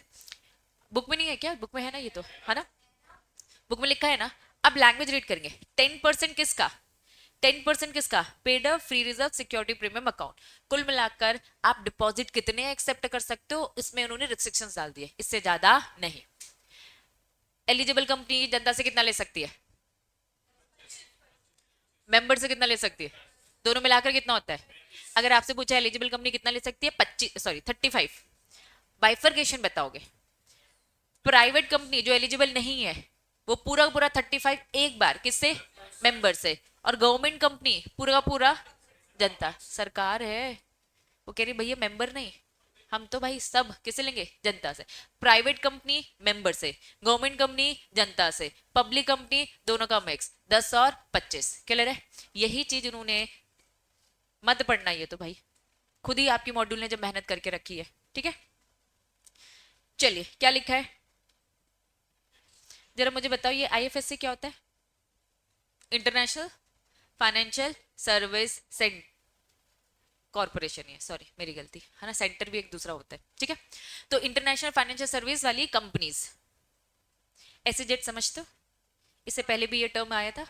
स्पेशल इकोनॉमिक जोन वाली कंपनीज को छूट मिलती है, तो आईएफएससी वाली कंपनी समझ लो स्पेशल इकोनॉमिक जोन वाली कंपनी। ठीक है, इनको भैया बोल दिया तुम पब्लिक को प्राइवेट हम तुमको छूट दे रहे, तुमको हम क्या दे रहे हैं, छूट। अब तुम पे वो वाली लिमिट नहीं लगेगी, कौन सी वाली लिमिट, ऊपर जो पढ़कर है 35, 25, 10, ये सारी परसेंट नहीं, तुमको तो हम बहुत अच्छा खासा पोर्शन दे रहे। कितना दे रहे भाई, 100%। आपको डिपॉजिट जितना चाहे लेना है ले लो, आप अपना paid up free security premium देखो, उसका जितना अमाउंट 10 करोड़ आ रहा है, आप पूरा पूरा 10 करोड़ का डिपॉजिट ले सकते हो। समझ में आया। स्पेसिफाइड जो भी आईएफएससी पब्लिक कंपनी है, प्राइवेट कंपनी, वो एक्सेप्ट करेगी मेंबर से मनी कितना, नॉट एक्सीडिंग, जितना है आपका 100 उतना ही ले सकते हो, उससे ज्यादा नहीं। वही paid up free reserve security premium account. पहला एग्जाम्पशन समझ में आया, पहली छूट समझ में आई, क्योंकि आईएफएससी एसईजेड है, हम इनको प्रमोट करें ना, इनमें फॉर्मेलिटीज कम होती है और छूट बहुत ज्यादा मिलती है। ठीक है, दूसरा जो मैक्सिमम लिमिट ऊपर हमने पढ़ी कौन सी वाली, 35% वाली, from the member not apply in private company में एप्लीकेबल नहीं है। भैया कौन सी प्राइवेट कंपनी, पहला उन्होंने बोला ये स्टार्टअप कंपनी, याद करो इन स्टार्टअप कंपनी को भी तो प्रमोट किया जा रहा है ना, तो स्टार्टअप कंपनी को बोला भैया तुम जब से इनकॉर्पोरेट हुए, देखना ये लोग हमेशा नहीं मिलती इनको छूट, स्टार्टिंग के 10 साल तक ही छूट मिलती है, स्टार्टिंग के 10 साल तक में आप एक्सेप्ट कर सकते हो डिपॉजिट कितना, पूरा 100%, सेम जो भी हमने पढ़ा। 100% छूट किस किसको मिल रही है, आईएफएससी पब्लिक प्राइवेट कंपनी को, दूसरा किसे पढ़ रहे हैं, स्टार्टअप, लेकिन कब तक, स्टार्टिंग के 10 साल बस। उसके बाद उन्होंने बोला ये प्राइवेट कंपनी को ये सारी कंडीशन फुलफिल करनी पड़ेगी। भैया आप एसोसिएटेड नहीं हो, सब्सिडरी कंपनी, आप वो प्राइवेट कंपनी जो एसोसिएटेड ना हो, किसी की सब्सिडी ना हो तो मिलेगी। Boring from the bank financial institution any body corporate is less than, बहुत ज्यादा आपने उधार नहीं ले रखा है, कितने से, उन्होंने कहा भैया आपने आपका पेड अप या 50 करोड़, पेड अप का ट्वाइस या 50 crore which ever is less, ये अमाउंट निकालेंगे। इसका अगर ट्वाइस से ज्यादा है तो आपको छूट नहीं मिलेगी, इससे कम है तो आपको मिल जाएगी। और कंपनी नॉट डिफॉल्ट, याद रखना तुमने कुछ भी उधार देने में डिफॉल्ट नहीं किया था, तो प्राइवेट कंपनी को छूट वापस, प्राइवेट कंपनी को छूट मिलेगी। कौन सी प्राइवेट कंपनी को, वो प्राइवेट कंपनी जो स्टार्टअप है, स्टार्टिंग के 10 साल। नॉर्मल प्राइवेट कंपनी को भी मिल जाएगी, कब मिलेगी, जो वो किसी भी एसोसिएटेड या सब्सिडी नहीं है, या फिर उनकी जो बोरिंग है कम है, ठीक है, 2x जो भी उन्होंने बोला पेड अप और प्लस उन्होंने क्या बोल दिया 50 crore which ever is less, उससे कम ही आपका उधार होना चाहिए। और लास्ट वाला पॉइंट बोलता है आपने बोरिंग में कोई डिफॉल्ट नहीं किया तो हम आपको छूट दे देंगे। कौन सी वाली छूट? ऊपर जो हमने 35% पढ़ी। प्लीज ये बात आरओसी को बताना, जो भी पढ़ाया उसका पूरा क्रक्स समझो। ये आपकी बुक में नहीं है इसकी फोटो लेने का, लेकिन जब मैं श्रिंक करूंगी तब लेना, अभी 2 मिनट पहले समझ लो। मैक्सिमम लिमिट कितनी है डिपॉजिट एक्सेप्ट करने की? इन्होंने कहा एक तरफ एलिजिबल कंपनी है जो सेक्शन 76 की बात करता है, एक तरफ सेक्शन 73 नॉट एलिजिबल कंपनी की बात करता है। पहले आ जाओ एलिजिबल कंपनी। एलिजिबल कंपनी 76 में आता है। मेंबर पब्लिक, मेंबर से कितना लिया जाएगा 10 और पब्लिक से कितना 25। क्लियर है? आऊं 73 सेक्शन में, इन्होंने कहा मेंबर से पूरा ले लो कितना 35 और जनता से तो प्रोहिबिटेड है, नहीं ले सकते। क्लैरिटी है? अब इन्होंने कहा भैया छूट दे दी, ये 35 वाली बातों से हम छूट दे रहे, आपको 100%, आपको 100% मिल जाएगा। 2 टाइप की छूट पड़ी। पहली छूट क्या पड़ी? आईएफएससी पब्लिक प्राइवेट पढ़ा, ठीक है, पहले क्या पढ़ा? IFSC public private. दूसरा क्या पढ़ा? प्राइवेट कंपनी जिसे 100%, पहला स्टार्टअप। पहला क्या है बच्चों? स्टार्टअप, वही 10%। और नेक्स्ट क्या है? प्राइवेट कंपनीज को भी मिल जाएगा। पहला क्या था? एसोसिएटेड ना हो, आपका वही बोरिंग जो भी है उससे कम होना चाहिए और आपने डिफॉल्ट ना किया हो। मैंने बस इसको क्या कर दिया पूरा का पूरा, इतनी ले लो क्योंकि नीचे वाली लिमिट तो सेम आपकी बुक में भी लिखी है, इतने का फोटो ले लो। तो अगर मैं आपसे पूछूं कितना डिपॉजिट ले सकते हो, डिपेंड करता है कंपनी कौन सी है। कौन सी कंपनी तुम्हारी? Public company. अब एलिजिबल है कि नहीं पहले ये बताओ। कोई एक फोटो खींचे और ग्रुप में शेयर करो।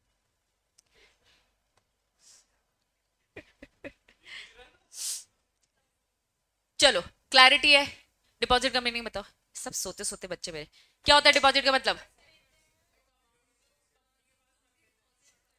मेंबर से या फिर किससे ले सकते हैं? पब्लिक से। अब तुम देखना मेंबर और एनी पर्सन लिखा है, वो एनी पर्सन ही आगे चल के वो पब्लिक होती है, ठीक है। चलो जब हमने ये लिया, लेकिन क्या क्या नहीं आता है? क्या क्या नहीं आता है? नेगेटिव लिस्ट बता क्या क्या नहीं आता? Central government, state government, company, foreign, bank, share holder, NBFC, debentures, bonds, investment scheme. समझ गए ना? जो जो पढ़ रखे वो सब नहीं है ना, इस उस दुनिया से अलग है ना ये। फिर हमने पढ़ा डिपॉजिटर कौन कौन बन सकता है? मेंबर और इन्नी पर्सन। सेक्शन 73 क्या बोलता है? मेंबर से ले सकते हैं, प्राइवेट पब्लिक दोनों। 76 क्या बोलता है? पब्लिक कंपनी पब्लिक से ले सकते हैं। लेकिन ये 73 में लिखा था ना, ये पढ़ लिया था ना हमने, ठीक है। अब हमने ये पढ़ा, स्टार्टिंग किया, ओआर किस में पास करना होता है? 73 में। एसआर किस में पास करना होता है? 76 में। क्लैरिटी है? कितना डिपॉजिट ले सकते हो?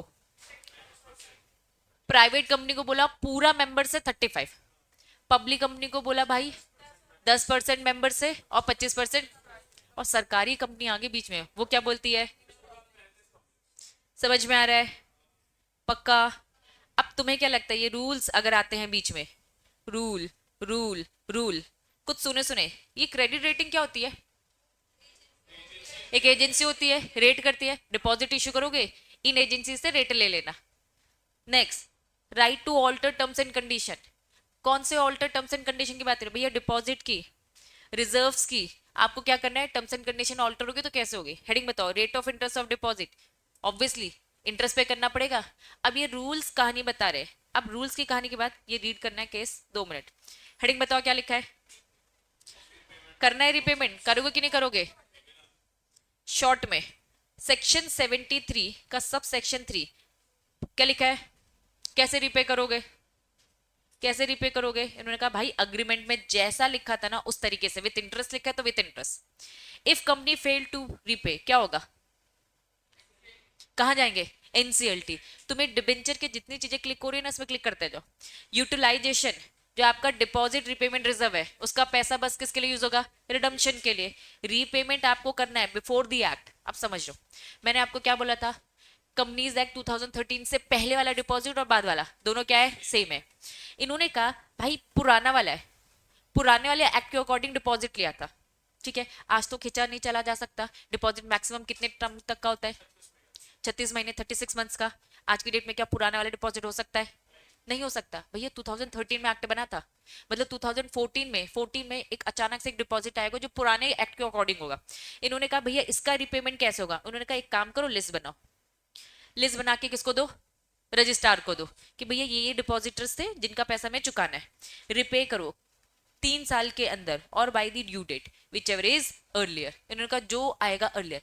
हमने 2013 में एक्ट बनाया, 14 में सिचुएशन आती है तो हमने तुम्हें अच्छा खासा समय दिया 3 साल का कि पुराने एक्ट में जो लिखा है उसके अकॉर्डिंग फटाफट सेटलमेंट करो। आज की डेट में इतना पुराना केस आएगा ही नहीं, लेकिन रीपेमेंट उस टाइम पर कैसा हुआ होगा, क्या ये समझ में आया? नेक्स्ट, क्या टाइम बढ़ा सकता है ट्रिब्यूनल अगर आप समय पे टाइम पर नहीं दे पा रहे हो? कब? जब आपकी कंपनी की वीक फाइनेंशियल कंडीशन है, हाँ वो एक्सटेंशन दे सकता है। Liability for failure to repay, भाई ये लाइबिलिटी दे रखी है, जेल तक की सजा होगी, ऑफिसर भी जाएगा, कंपनी भी जाएगा। तो कुल मिलाकर ये मैंने बस शॉर्ट में बताया, ये यही सारी कहानी है। ठीक, केस का कंक्लूजन, सेक्शन मत देखो क्योंकि सेक्शन 2 ही याद करने, 3 याद करने इस चैप्टर में। कौन कौन सा सेक्शन? 71, 71, 73 और 76। ठीक है, अभी ये सेक्शन 74 की बात कर रहा है, लेकिन हमने कंटेंट तो पढ़ा है। कंपनी को एक्सटेंशन चाहिए। केस क्या था? कंपनीज एक्ट से पहले वाला, वीक फाइनेंशियल कंडीशन है, इन्होंने कहा कि भैया कंपनीज एक्ट से पहले का था। ठीक है, एनसीएलटी ने इंस्टॉलमेंट में क्या दे दिया आपको? Already granted. एनसीएलटी क्या बोलता है? एक केस हमने पढ़ा था कि भाई हमने तुम्हारा इंटरेस्ट रेट कम कर दिया है।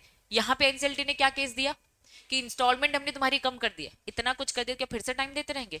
नहीं, फर्दर एक्सटेंशन डिनाई कर दिया। क्यों? क्योंकि ऑलरेडी आपने इतने डिफॉल्ट कर रखे, हमने इतना एक्सटेंशन दे दिया। तो अपील जो वो कर रहा था डिसमिस। तो कहानी ऐसी है, एनसीएलटी के पास जाओगे, एनसीएलटी समय दे देगा। एनसीएलटी चाहे तो आपके इंटरेस्ट का अमाउंट को कम कर देगा, एनसीएलटी चाहे तो आपके इंस्टॉलमेंट को कम करवा देगा। कुल मिलाकर ये सारी चीजें एनसीएलटी करेगा। लेकिन अगर आप इस रिक्वेस्ट को बार बार करते रहोगे तो एनसीएलटी क्या कर देगा? डिनाई कर देगा, मना कर देगा। बार बार थोड़ी ना देगा, एक लिमिट होती है हर चीज की। क्लैरिटी है? ये पूरी लंबी चौड़ी केस की कहानी है। इसकी फोटो लो, ले लिया? चलो अब बच्चों मैं नहीं पढ़ाऊंगी, हेडिंग बस देखो क्या लिखा है। नहीं पढ़ा रही, हेडिंग देखो क्या लिखा है।